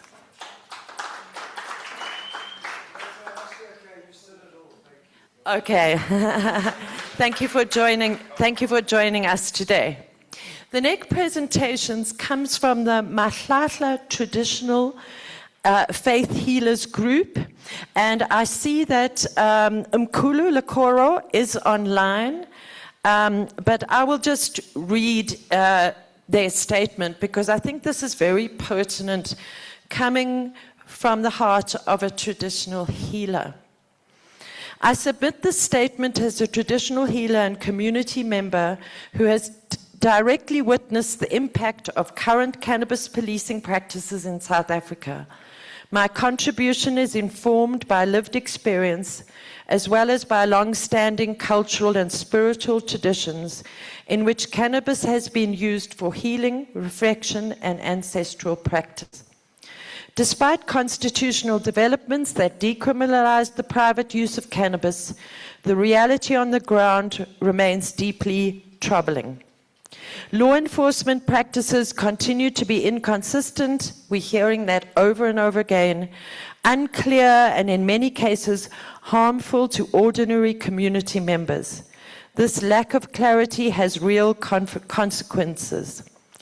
My brother was arrested for the use of cannabis and charged as if he were dealing in drugs. The arrest caused emotional distress, financial strain, and lasting stigma, despite the absence of criminal intent or harm. This experience is not isolated. We stand with you, sir, and we stand with your brother. In many communities, particularly in townships and rural areas, people continue to be treated as criminals for conduct that should fall within their constitutional right. The distinction between private and public use is often applied without due consideration of living conditions, where access to private space is limited.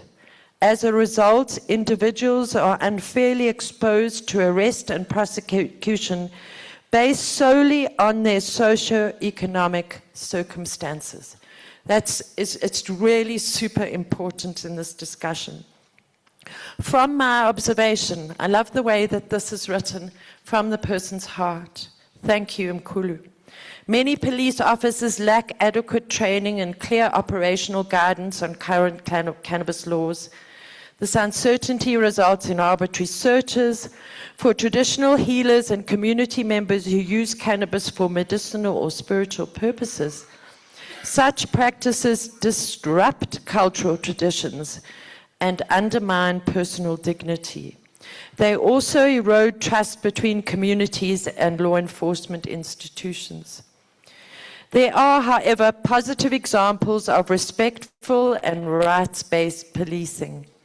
Where officers engage calmly, explain the law clearly, and exercise discretion, conflict is reduced and trust is strengthened. These practices demonstrate that constitutional and humane policing is both possible and effective. Show yourself, good cops. Show yourself, we want to see you.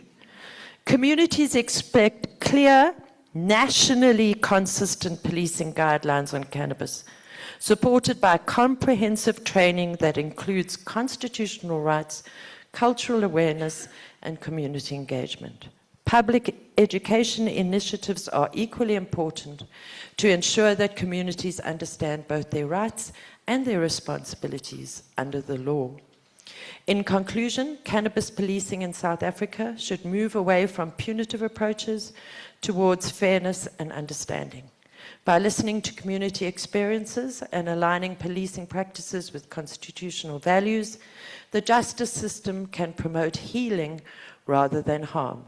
And this was submitted by Mkhulu Funyuko Lekora. Thank you, sir.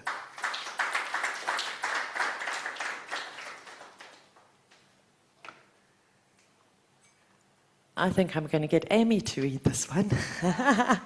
Put you on the spot. So this next submission is from Simon Maduka, and he's from an organization called RGB Solutions, and I believe that he works closely with Mkhulu, who we have just heard from.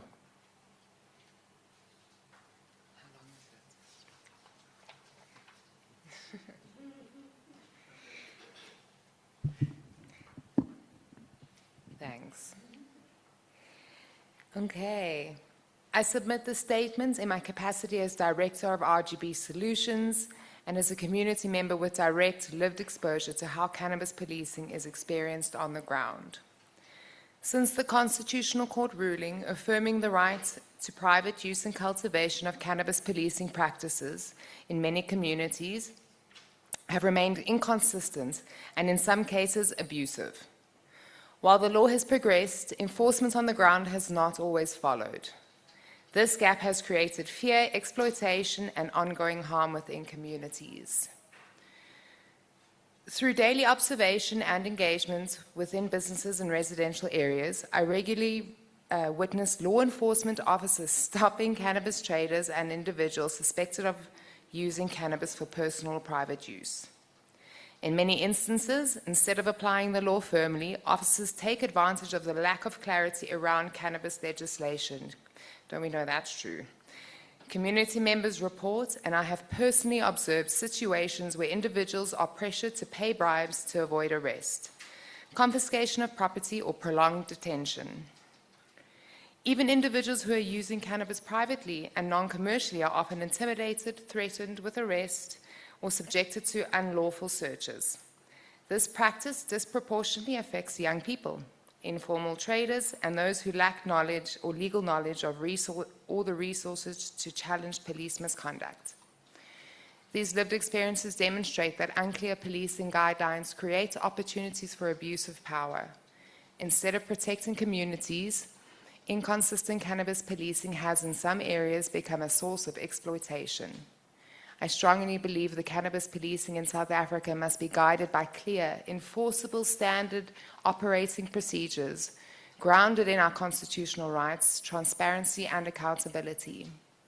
In conclusion, a fair, rights-based approach to cannabis policing is essential to end the abuse, reduce corruption, and rebuild trust between law enforcement and the communities they serve.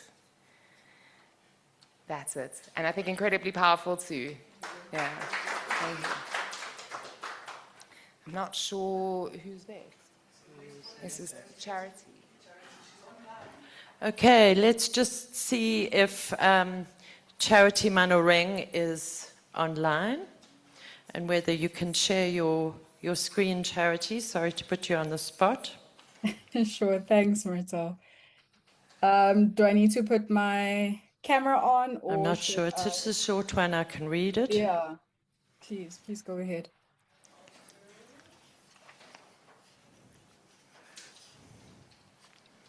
Okay, we've just got 2 more until we have a little break for lunch. Okay, let me just give you a little bit of background on Charity Manoreng.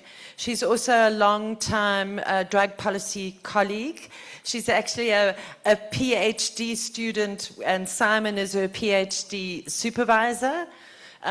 Charity is a sister when it comes to drug policy, and she currently heads up Students for Sensible Drug Policy International. And this is an incredibly large organization that stretches all around the world, and it unites all students at various education institutions who are dealing with drug policy issues around the world. So I have great respect for Charity and her wealth of knowledge and experience in this regard. And Charity, we're really looking forward to seeing you next week in Vienna too. Yeah. And Charity is also organizing a meeting for us with the South African government delegation when we're there, which I really appreciate, because usually Emmy and I spend the whole 5 days rushing around trying to pin down, stalking the South African government delegation. And once I actually got them into a corner and I made them buy me a coffee. So this year, Charity is actually organizing a formal meeting with the ambassador, South African ambassador to the UN, and the various other South African government people who are going to be there. So I get to wag my finger at them. So this is from Students for Sensible Drug Policy International. As a drug policy reform advocate working with communities affected by drug policing, I have observed that while South Africa's cannabis laws are evolving, policing practices have not evolved at the same pace. This gap is creating confusions, inconsistency, and ongoing harm, particularly in working class and historically over-policed communities. You see how the language works. Have you ever heard of an over-policed community? Isn't that a great term? Hey? We all live in over-policed communities, but not always for the right reasons. Many individuals report continued stop-and-search practices based primarily on suspicion of possession. They never stop me, because I'm an old white woman in my funny little cheap car, you know? But they'll stop my sister here because she's got dreadlocks. They'll stop my brother over there because he's got a fancy car and a snazzy haircut. You know, it's this profiling, which we all the time, I'm not profiled. So my heart goes out to everybody who just doesn't quite look right for that cop on the side of the road. I mean, how discriminatory is that? There's widespread confusion with what constitutes private use, how much cannabis is legally permissible, and how officers should respond when cannabis is found. In some communities, people are still arrested or intimidated despite believing they are acting within the law. This undermines trust and reinforces the perception that reform exists on paper but not in practice. There are also economic implications. Small-scale traditional growers and informal traders never forget our sneeman, many of whom rely on cannabis for livelihood under prohibition, remain vulnerable to confiscation and arrest. Without clear, consistent, standard operating procedures, enforcement can appear arbitrary. And this deepens inequality. From a rights perspective, cannabis policing must align with the constitutional protections of dignity, privacy, and equality. Fair policing should mean clear, nationally consistent guidelines on search, seizure, and thresholds, training for officers on the legal framework and on respectful engagement, community oversight mechanisms to monitor implementation. South Africa is moving away from prohibition, and now we're talking about all drugs. But if policing practices remain rooted in punitive logic, the reform will not achieve its intended impact. The goal should not simply be to regulate cannabis. It should be to reduce harm, protect rights, and rebuild community trust. A post-prohibition context requires a shift from enforcement-heavy approaches towards proportionate, rights-based, and evidence-informed policing. Communities must feel safer, not more surveilled as laws change. Thank you, Charity.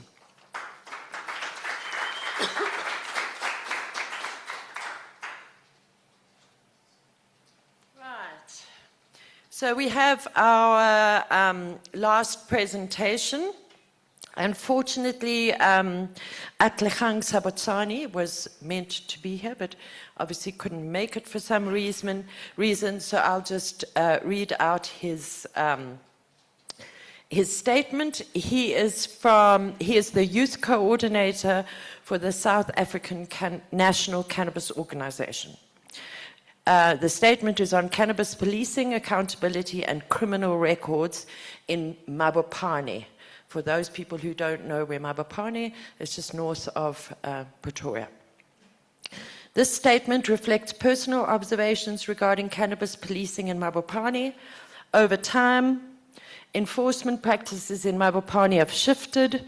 Following the 2018 ruling of the Constitutional Court of South Africa, street-level harassment of ordinary cannabis users has decreased. Stop and search operations for small amounts are no longer as frequent as they were. This suggests some recognition of constitutional protections for private use. So there we have some good news, people. However, serious concerns remain within our community. Enforcement now appears to focus primarily on individuals involved in selling cannabis. While unregulated dealing remains illegal, enforcement practices seem inconsistent across, we've heard that so many times, inconsistent across different sections of the community.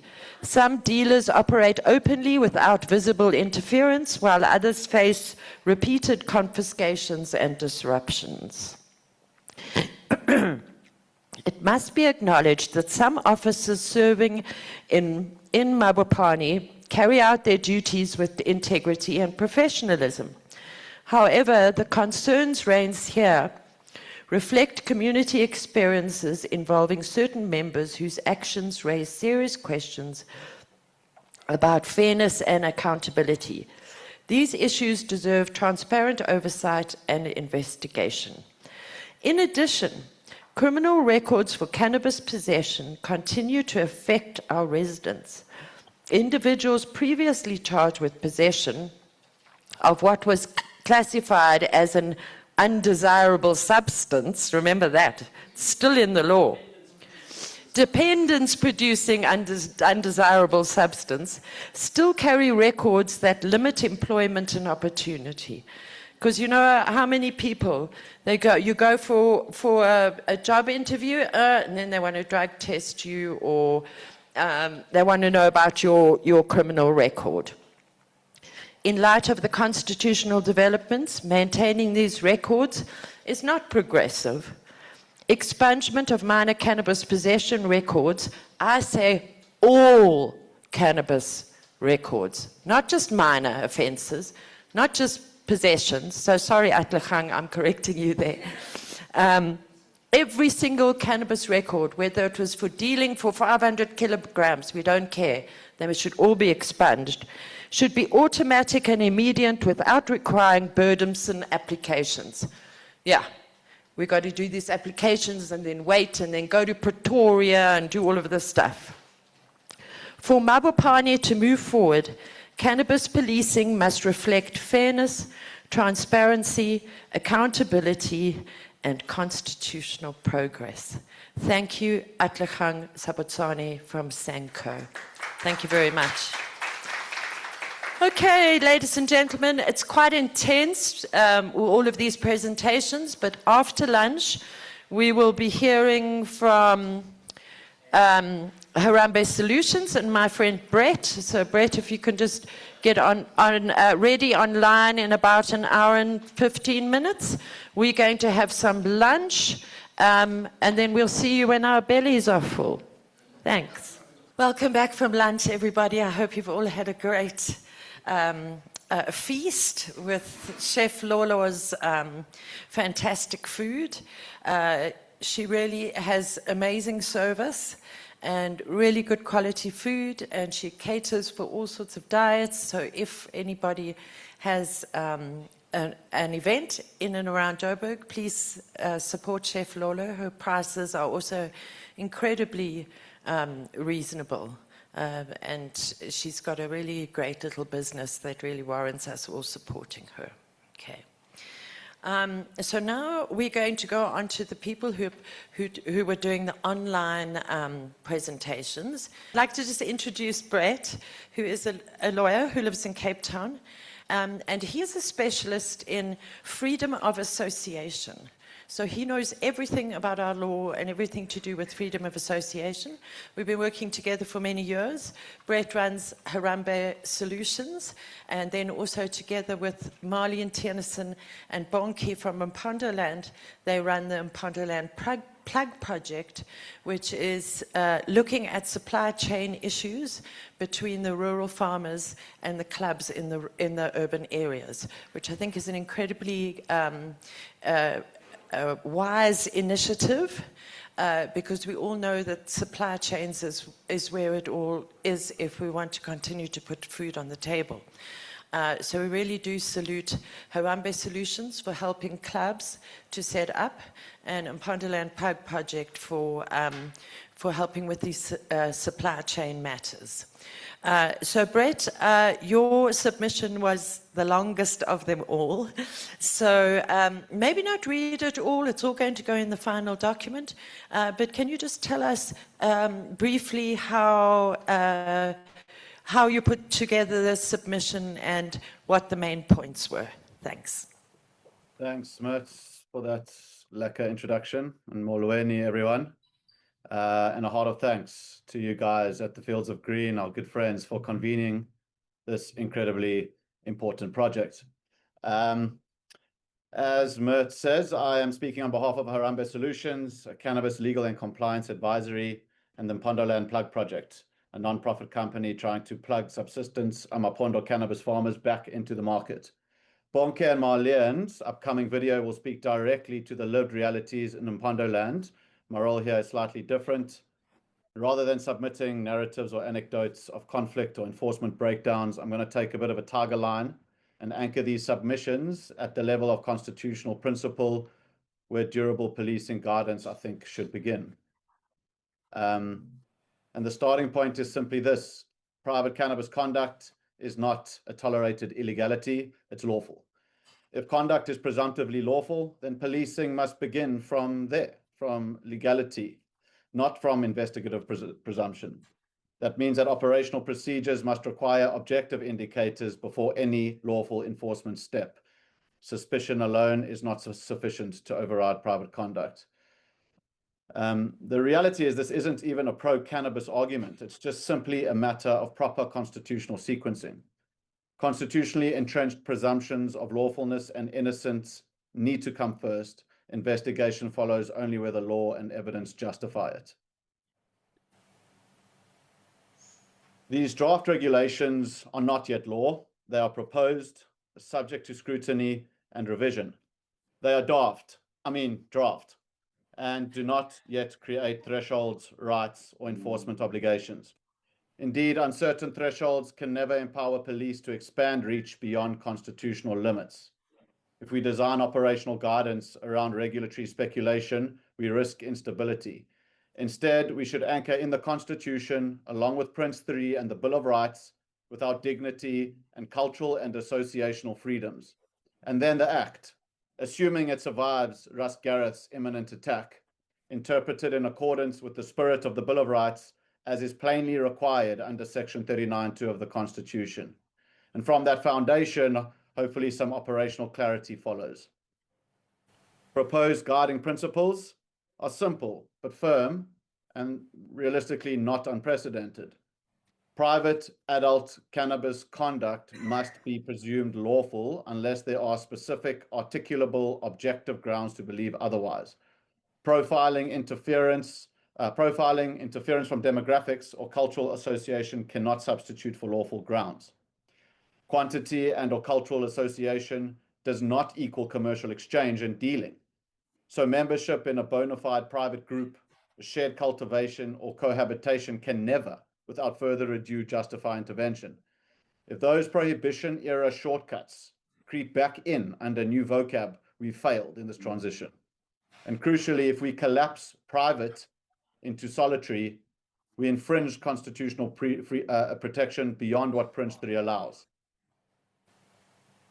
So, policing in the space must reflect restraint.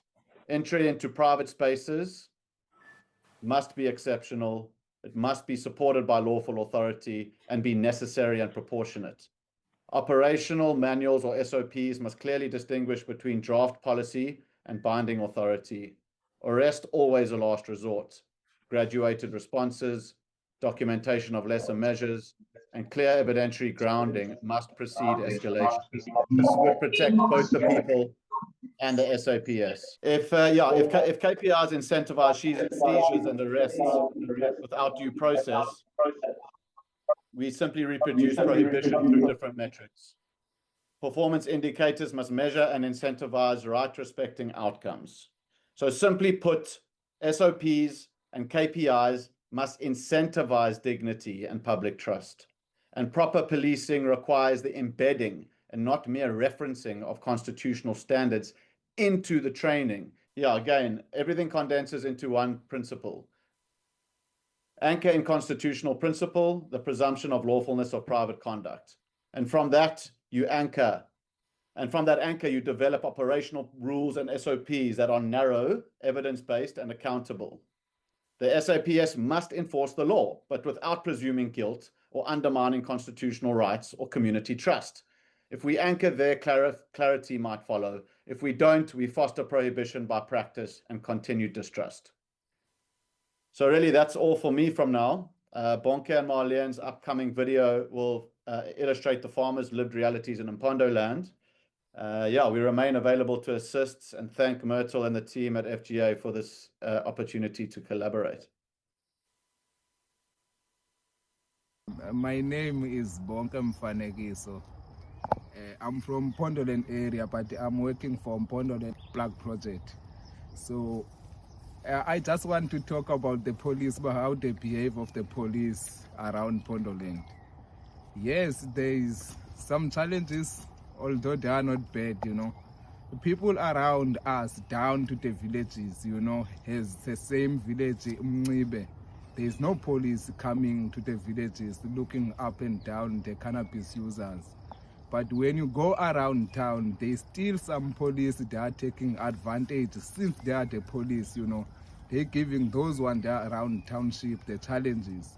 So we need just the police to take us as the same people, take us as our families, because this cannabis thing, this is the family things, not just the individual people, you know.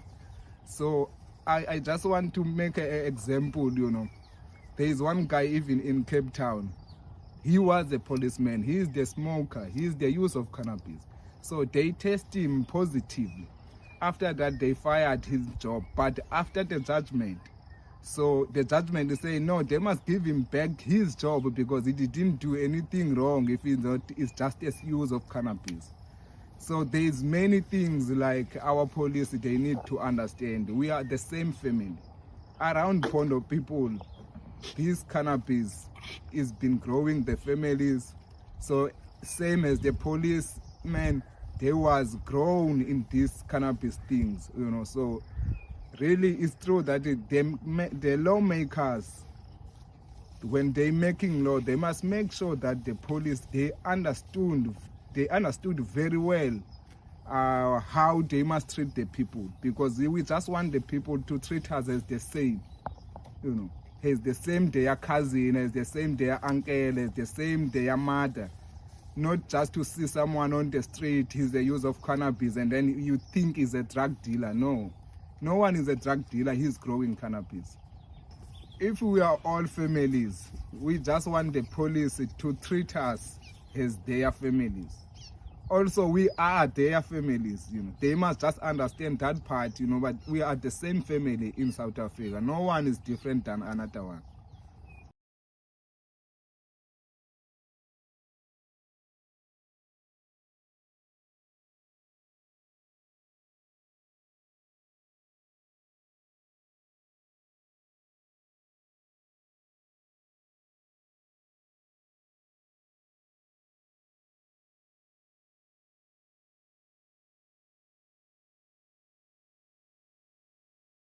That video really got to my heart, you know. Bonke is an activist. He really is down there in Pondoland. He doesn't only fight for cannabis, he also fights for the environment. He was very, very involved in stopping the mining in Kolobeni.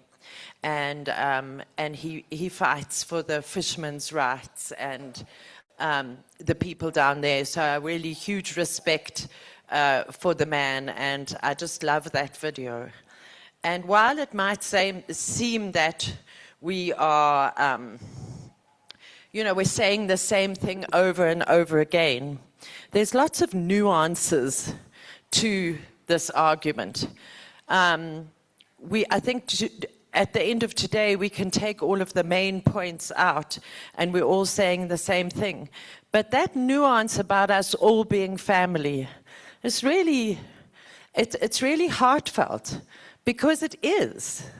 I was once down at Judas Square in Knysna, and I was sitting, we're sitting chatting and smoking and everything with the community down there, and this woman arrived. And everybody went crazy. They're like, wow, sister, sister, sister. And I said, well, who's this woman? Is she quite famous? No, she's just come out of jail. She's been in jail for 3 years. And that was quite a long time ago, maybe 2013, 2014. And then I got to chat to her, and she said, no, I must go now because I've got to go and deliver. Back in East London, I think it was. I said, deliver what, sister? She says, no, Dacha. She was just got out of jail, and she'd come out to pick up another parcel to go and deliver to somebody else, because she was on her way home after being in jail for 3 years, and she didn't want to arrive home with no money in her pocket, you know? So this whole thing of us being family is really, really heartfelt, and I think sometimes people don't take that strongly enough. They don't take it seriously enough, that we really are all family. I mean, look at all of us here. We're all different, but we're all still family. We've all had our differences over the years, haven't we, Thabo? You know?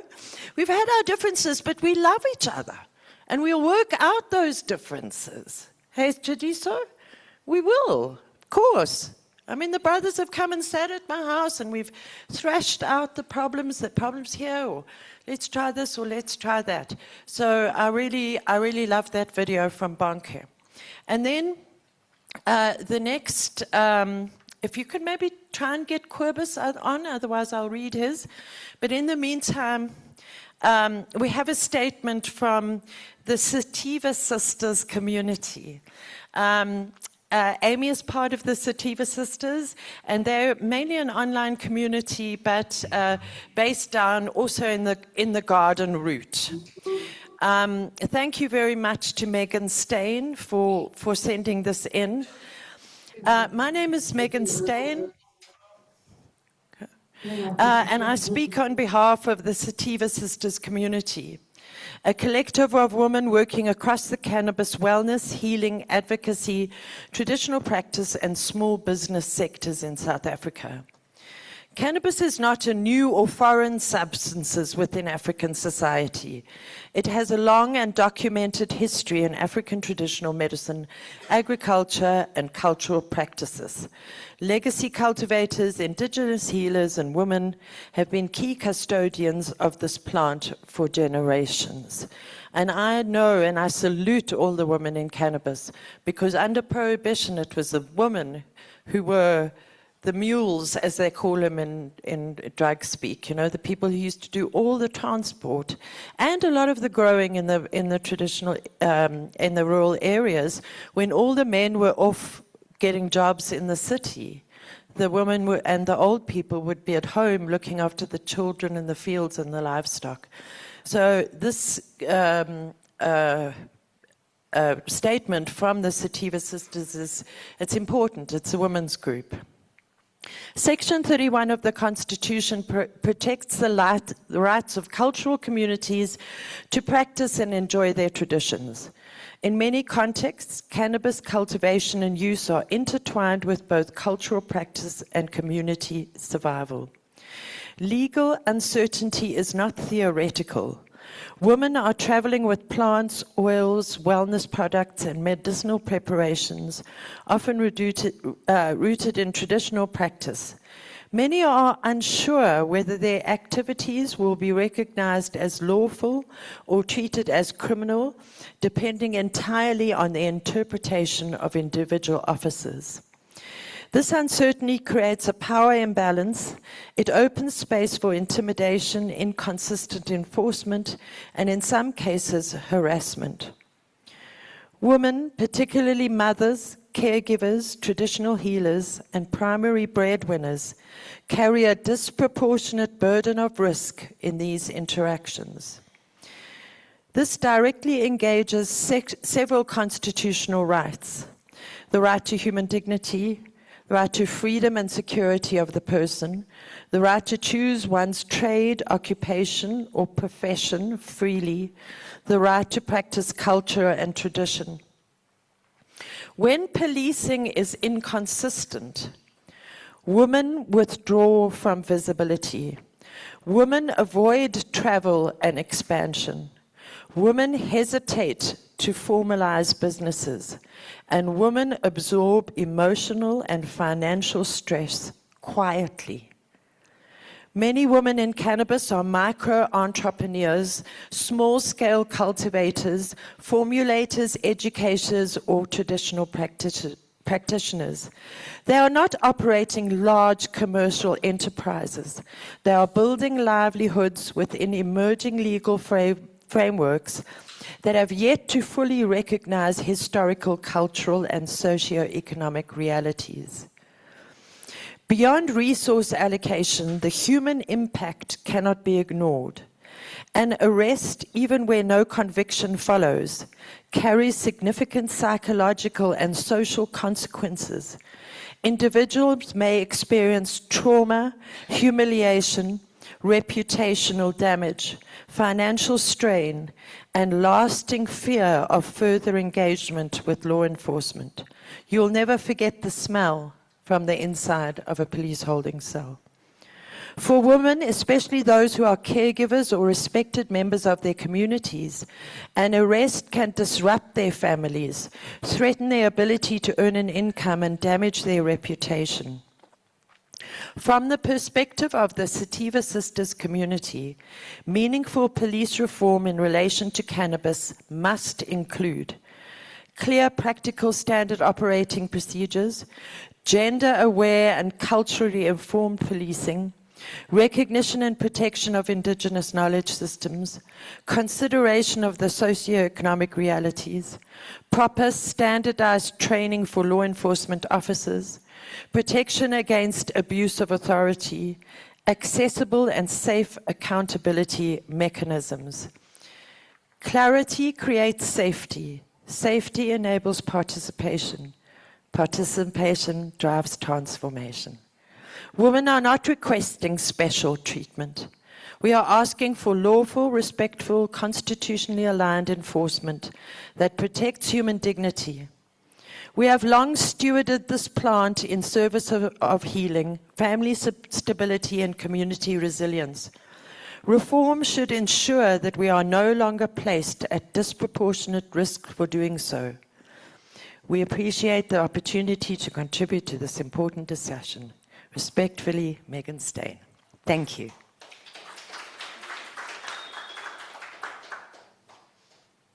Do we have a Querbus? Camera on. There we go.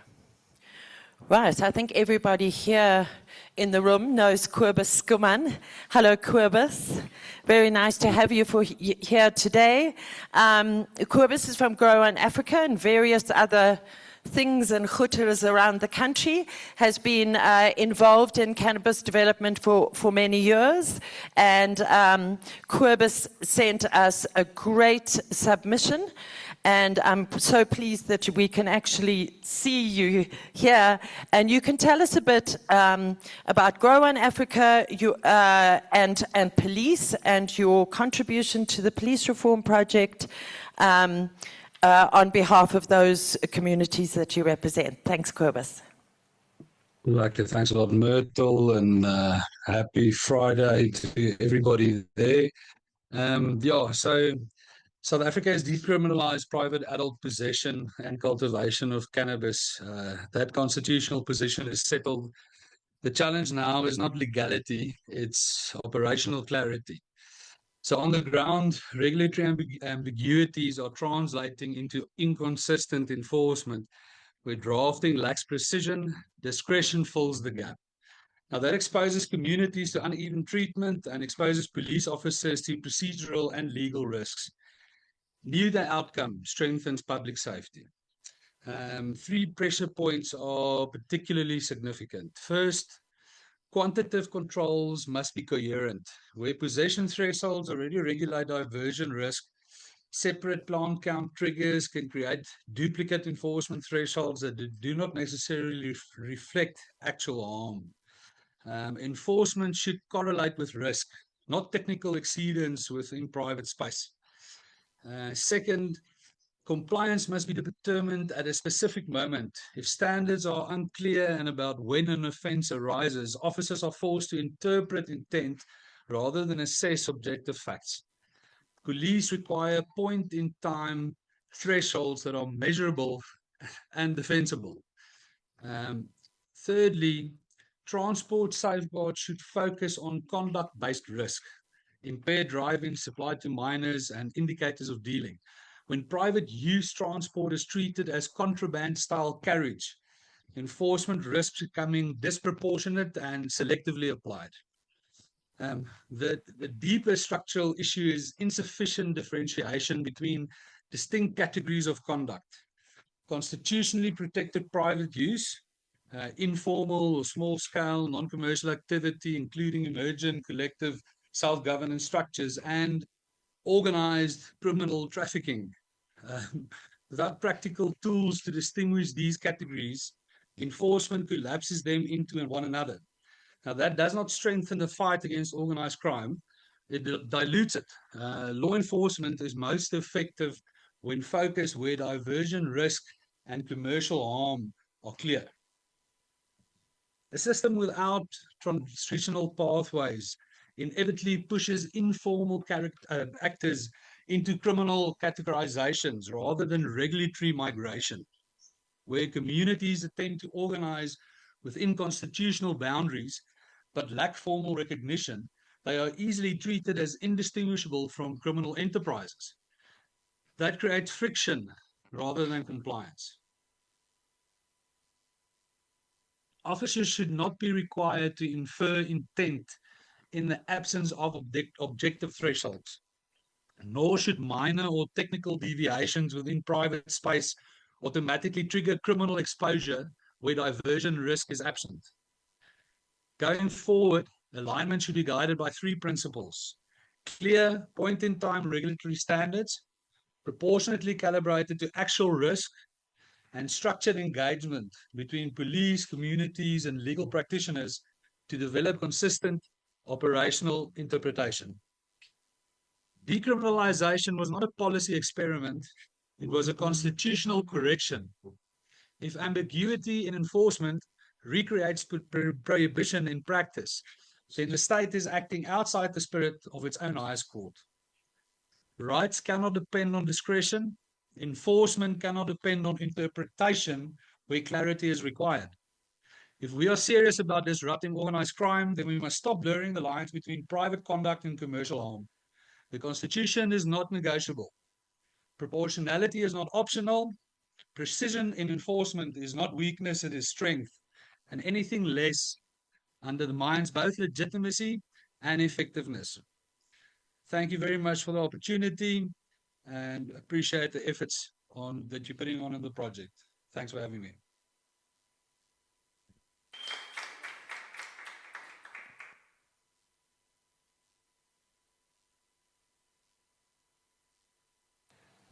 Great. Thanks, Kobus. You can see the passion coming through there. And we love the boer drinking out of his jam jar. So next we have Joe. Okay. Okay, so the next one is going to be Bear Consultancy. Now, some of you here might know Etienne and Lila. Etienne is an anthropologist, and Lila is an incredible writer and harm reduction activist. She really does, together with Amy, they have this huge passion for harm reduction, because really, stopping the police is a harm reduction measure, because we're being harmed. We've got to reduce the harm of the police. So I found their submission incredibly interesting. And thank you, Lila, for joining us today. And we even got the AV right. And we're looking forward to what you have to say. Thanks. Thank you very much. And hello, everyone joined there today and online. So I'm just going to hop straight into it. So since receiving the invitation for public comments on the proposed regulations for the Cannabis for Private Purposes Act, the need to reform how SAPs engage the cannabis community is ever more urgent. Indeed, this urgency has been growing since the 2018 Constitutional Court ruling, although arguably we could say this has been since Bill 1096. Bear Consultancy draws experience from research and consulting work with various cannabis stakeholders, and in this recognizes the dire need to develop and maintain policing reforms that are ethical, inclusive, constitutionally sound, and sustainable. As consultants, we find it increasingly challenging advising our clients on the legal matters of cannabis, as these relate to the sustainability of their own place within the cannabis community, when evidence shows that SAPS officers frequently act outside the ambit of the law and or their mandates. In 2023, a police directive on cannabis-related matters was circulated nationwide following the Cannabis and Hemp Pakisa Action Lab. At the Pakisa, various representatives highlighted the ongoing and unlawful arrests and raids on their respective communities. Much like the Constitutional Court ruling, the directive appears to be largely ignored by the SAPS officials in their role as civil servants meant to serve and protect rather than unfairly profile and target cannabis community members. The marginalized suffer most by this kind of action. If one considers the main tenets of harm reduction to reduce the legal, social, and health harms associated with substance use of any kind with regard to cannabis-related matters, it is clear that legal harms are the overarching concern. Legal harms stem largely from how SAPS engage the cannabis community.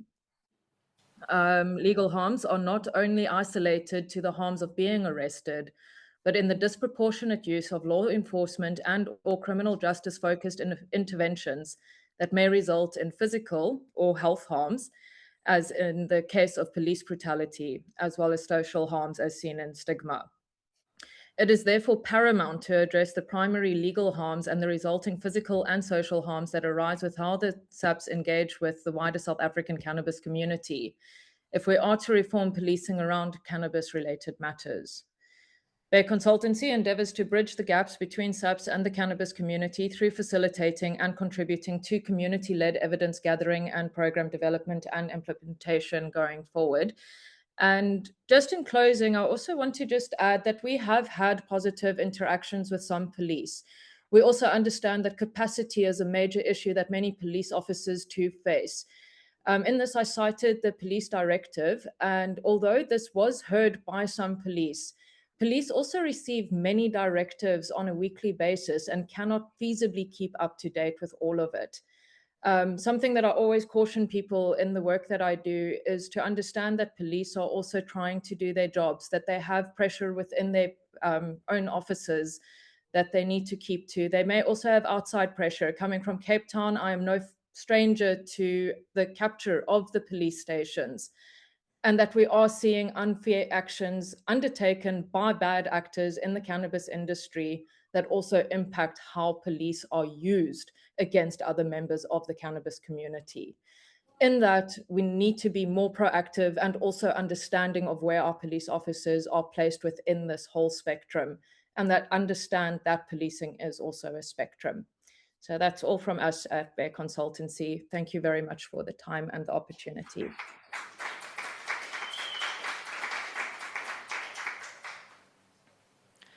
That's great. A few harm reduction and police perspectives there. Next on the list is a statement from ARPTWOC. Now, Walter has said that he's really sorry that he couldn't come today. He had some or other important meeting to attend, but I'm sure a lot of you know ARPTWOC and the community that they've built west of Pretoria, and the ARPTWOC Foundation, which is a non-profit company that does lots and lots of good in that Pretoria West community, including cleaning up rubbish and helping out people in need, etc. So this is from Walter. To our community, our members and our supporters. A few months ago, our sanctuary was disrupted. For nearly 5 hours, our social club, a space built on the foundation of privacy, safety, and legal compliance, was subjected to an intense raid. Despite our private club membership structure being fully in order and our paperwork meticulously maintained, we were treated as a threat rather than the law-abiding collective we are. While we are grateful that the situation ended without physical harm to our staff or the solicitation of bribes, the experience left a different kind of wound. Our egos were bruised, and for those long hours, we were made to feel like criminals in the very space we built to foster community. There is a specific kind of weight that comes with being scrutinized when you have done nothing but act with transparency. However, the true character of ARPTWOC Foundation isn't defined by those 5 hours of pressure. It is defined by the thousands of hours we spend serving our community. We are not criminals, we are neighbors, parents, and environmentalists. Through our non-profit company, we have dedicated ourselves to the future of our children. We believe that a clean environment is a basic right, which is why we spearhead local cleanups and advocate for the preservation of our ecosystem. And if anybody's been to Pretoria West, it's an uphill battle in that area. We don't just talk about change, we show up. Our volunteering programs are designed to uplift the area, ensuring that the world that we leave behind for the next generation is better than the one we found. We operate as a private social club to provide a safe, regulated, and respectful environment for our members. To be treated with suspicion while we are actively contributing to the social and ecological fabric of our town is a bitter pill to swallow. Yet our mission remains unchanged. We will continue to operate with the same high standards, the same legal integrity, and the same passion for our local community. To our staff who stood tall during the raid, thank you for our bravery. To our members, thank you for standing by us. We are more than a shop, we are a foundation for good. We will not let a brute's ego stop us from saving our ecosystem or supporting our people. We are OPTOC. We are legal, we are local, and we are here to stay. Woo. How lovely is that? Right, and then the next one comes from Kanachi.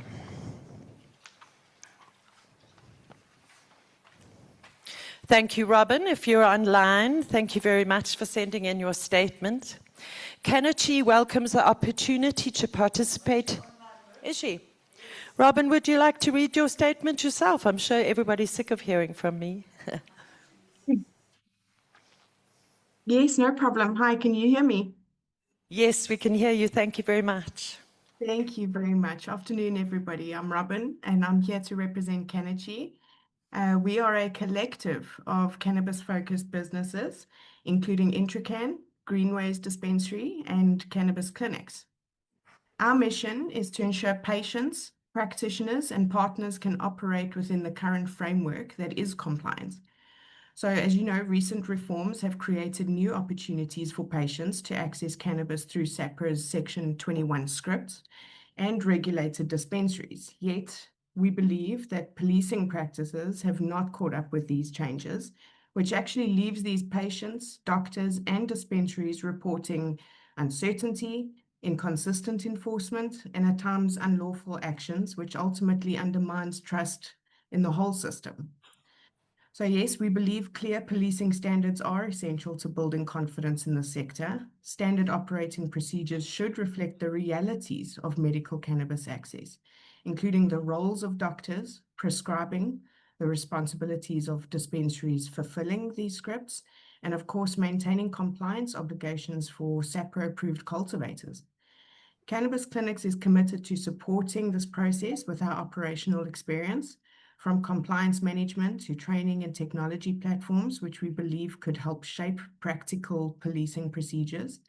And in this sector, we believe enforcement guidelines should emphasize clarity, consistency, and conditions, not only for the officers who should be trained and well-versed, especially with a legal framework for medical cannabis, including Section 21 authorizations, but also to be fair and not targeted. Where law enforcement should use discretion when considering elements that involve legitimate healthcare providers. We want to build a framework that protects patients, supports healthcare providers, and strengthens our cannabis industry in a fair and sustainable way. So thank you everyone for the efforts in today's workshop. It has been very enlightening. I think when it comes to medical cannabis, ooh, that's another thing, isn't it? I think that we've all had our frustrations with the Section 21 system. But what it comes down to when it's using cannabis for your health, let's not call it medicine, okay? Let's call it cannabis for health.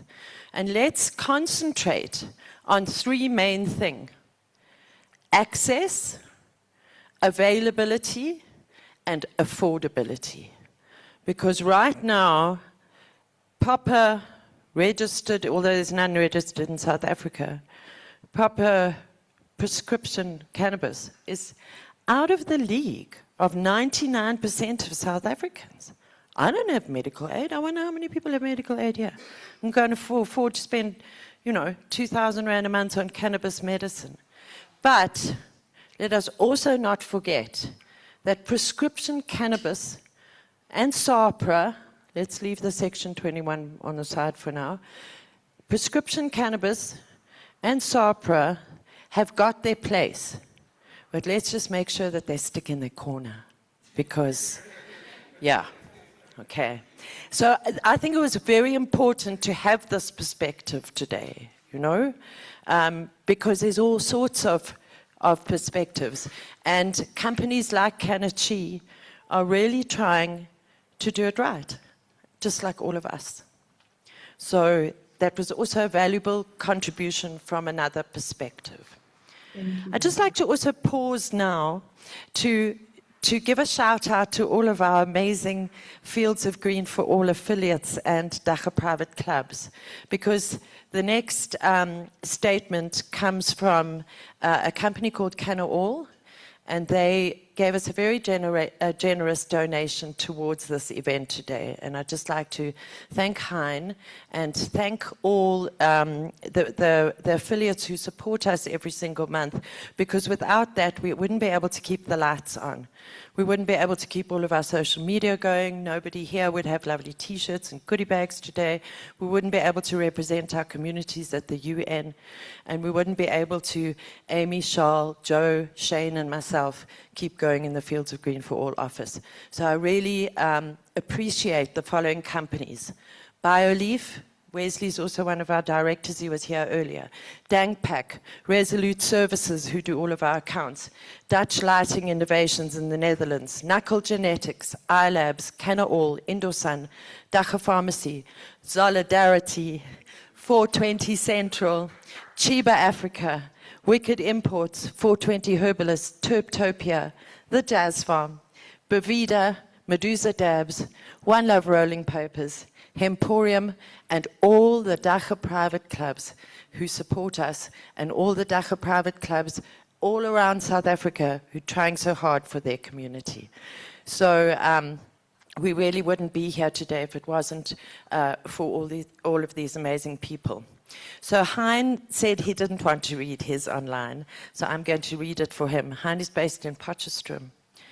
Dear Police Reform Project, Canna All welcomes the opportunity to make this submission in support of the project and the urgent need to align policing practices with South Africa's constitutional and legislative framework governing cannabis. Canna All is a national network of affiliated private clubs representing over 33,000 adult members across multiple provinces. Despite operating within this constitutional space, our affiliated clubs and members continue to experience inconsistent, again, and at times unlawful enforcement practices. These include warrantless searches, arbitrary arrests, seizure of lawfully cultivated plants, and intimidation of members who are engaged in private conduct. Such actions not only undermine the rule of law, but erode trust between communities and the South African Police Service. We therefore strongly support the Police Reform Project's objectives to develop clear standard operating procedures, provide civil society guidelines, and bridge the divide between law enforcement and communities. Canna All believes that effective reform must include structured engagement with organized civil society models such as ours. Our network already implements internal compliance standards. We are willing to collaborate constructively to assist in the development of workable systems that protect constitutional rights while providing clarity for enforcement. Police reform in the post-prohibition era is not about weakening law enforcement. It is about strengthening legitimacy, ensuring proportionality, and restoring public confidence. When policing reflects constitutional principles, both communities and officers benefit. Yours sincerely, Hein Venter, Kenna All. Thank you. Thank you, Hein, if you're online. Our last little video is from Snoop Poswa. Some of you might know him.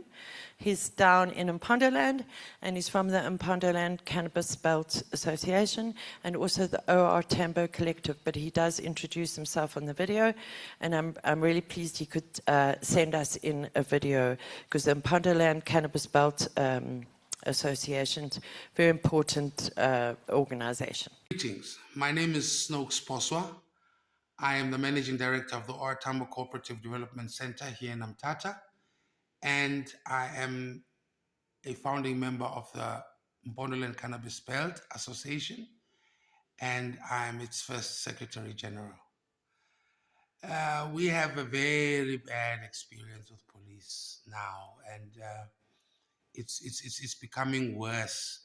The Rasta community is really suffering physical pain on the streets. We're just being stopped and searched on the streets. Like over December, it was very intense, and people are losing their product, they're losing their dignity, they're losing their hard work, and it's such a pity, because this is not what we meant with the liberation, by the liberation of the plant. When we said we want the plant to be liberated, we meant that no more entrapment. But now the government is using the police to continue to put us in entrapment, while other societies are studying about the plant, going to university about the plant.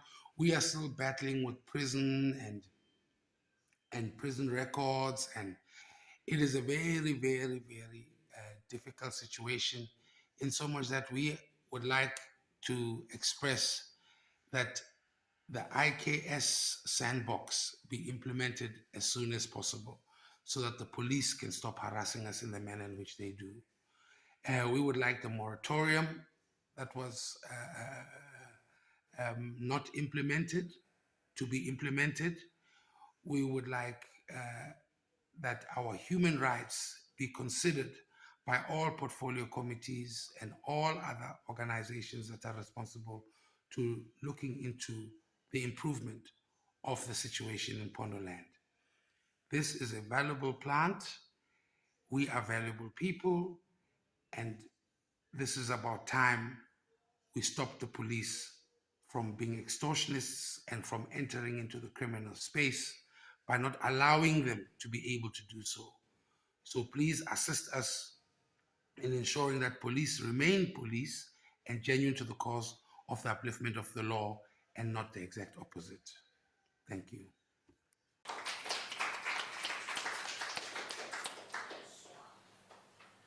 I think we had a really nice representation from across the country. I'm really hoping that we can have even more statements coming in. There were some statements we couldn't fit in today, it came in a little bit late, but please spread the word if you know of any other community organizations who would like to put in statements for consideration in the guidelines. Then please just contact us at Fields of Green for All. It's very easy to contact us. You can phone Charles in the corner. Email any of us with your statement for when we finally put together the final document for this project. So we've come to the end of our program today, and I've just got one last special thing to offer to everybody who's online and everybody who's here. And I'm just going to ask Joe to please bring Simon's website up on the... Yep. And that'll be all from me today. Simon will end off with this exciting new project that he's working on, and an offer that he has for you guys on this amazing new map type website he's created. And he'll tell you everything about it. Have a safe journey home. Have a great weekend. Smoke good dacha, and we'll see you next time. Thanks, Myrtle. And I think thank you to Myrtle, ultimately, for everything she's done today to organize things. I mean, let's be honest, if I had organized this, things wouldn't have come out so clearly. So thank you, Myrtle. Can we just put the website up online? Let's see if we can. So one of the things you get to do as a researcher is sit in your office and come up with new ideas. Sometimes those ideas are good, and sometimes those ideas are bad. This is something we're trying to figure out whether it's a good idea or not. And as soon as it comes up, I'll explain why. So one of the things we've discovered as researchers is that it's very hard to figure out exactly what's going on in the world in terms of cannabis legislation, as in the whole world. You know, different countries are changing their laws over time, and it's very difficult to keep track of those changes, but also keep track of how we compare to those changes. So let me keep talking about it while we're waiting. So one of the things we've decided to do is provide a means of centrally locating everyone's different regulatory frameworks in one space on a website, which is subscription-based, but we are going to give you all access to for a month. Okay, so the website is called Lexican, and the basic idea is to provide a map of the world in terms of the legislation that exists as it is and that is changing. And you can click on any country and you can find out what the laws say about that country in terms of cannabis, what the legal documents are, which we provide access to, and whether it's a good idea to travel there. Because obviously, if you want to travel with some weed in your pocket, then it's a good idea to know whether you're going to get arrested or get sent to jail. For instance, if you go to Indonesia, don't go to Indonesia with any weed in your pocket, because it'll be bad news. So if you could click on the interactive map on the thing. So this is the main page. Don't worry about that. Let's just go to the interactive map if you can. Let it load for a second. There. So you're presented with a map of the world, and each of those is color-coded according to the legislative status of cannabis as it is today. Now, obviously, things change, and how you classify these things is up for debate. We've done our best to classify things according to, I think there's 5 or 6 different classificatories, schedules, but you know, we can debate this until the cows come home, but let's just leave it at that for now. So if you click on Brazil, for instance, that one's Brazil, click on that one, there we go. What it presents to you is a page, and this is for every single country in the world in its entirety, all 200, and depending on whether you believe in the UN or not, 202, 207, and each country has a legal overview, it has the policy framework that they use, so the legal documents, it's got who you should contact if you wanted to look at the regulatory authority, it's got a travel advisory. If you click on those, it's got a history of their own journey through cannabis legislation and the enforcement practices, so how much their police can arrest you for or whatever.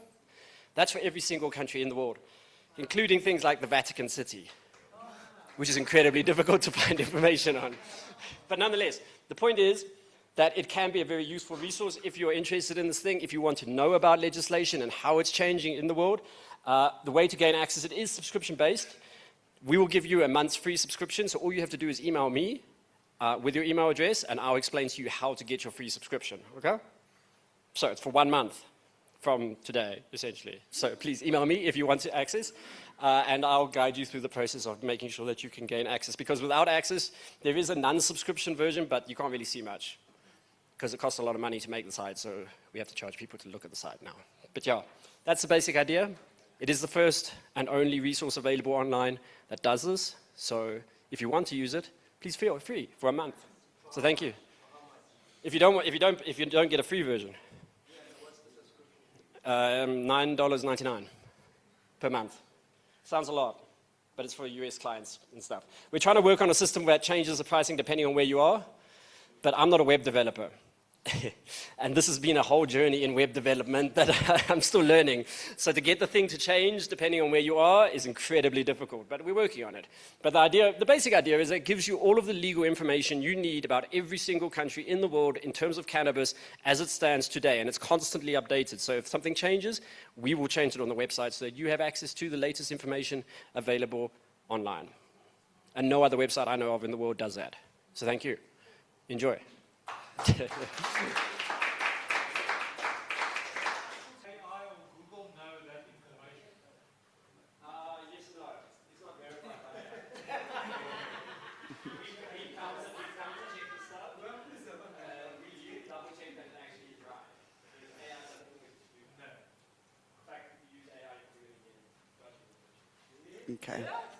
All right, guys, I just wanted to do a little closing statement. I'd like to say, as we close today, I'd like to thank all of you, online and in person, for showing up.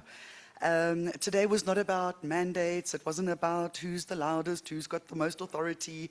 It's about communities made up of normal human beings. It's about the mothers who are afraid when their children leave the house. As a mother of young men who smoke weed, I resonate deeply with that. It's about the young men who are profiled, harassed, and often brutalized. It's about small business owners living in fear of unlawful raids. It's about real people whose real rights are being violated. And let's be clear, unlawful policing does not discriminate neatly. It harms poor communities, it harms black communities, it harms cannabis users, informal traders. Basically, it harms families. This project is not about ego or control. It's not about being the liaison or the gatekeeper. It's about accountability for the police. If we want reform, we have to be disciplined. We need to gather the evidence, document it properly, and speak in clear, factual, legally grounded voices. Anger is understandable. Trust me, I'm the angriest second to Myrtle. Frustration is justified. But strategy wins change, not screaming and shouting. So we are here to build a body of evidence that cannot be ignored. We are here to protect our communities from unlawful conduct and to ensure that when we speak with facts, law, and integrity. This project must always be guided by respect, evidence, and the rule of law. Reform is not a performance. It is a patient, deliberate, relentless act. Thank you so much for your contributions for today. Thank you so much for your courage today. And thank you for choosing dialogue over silence.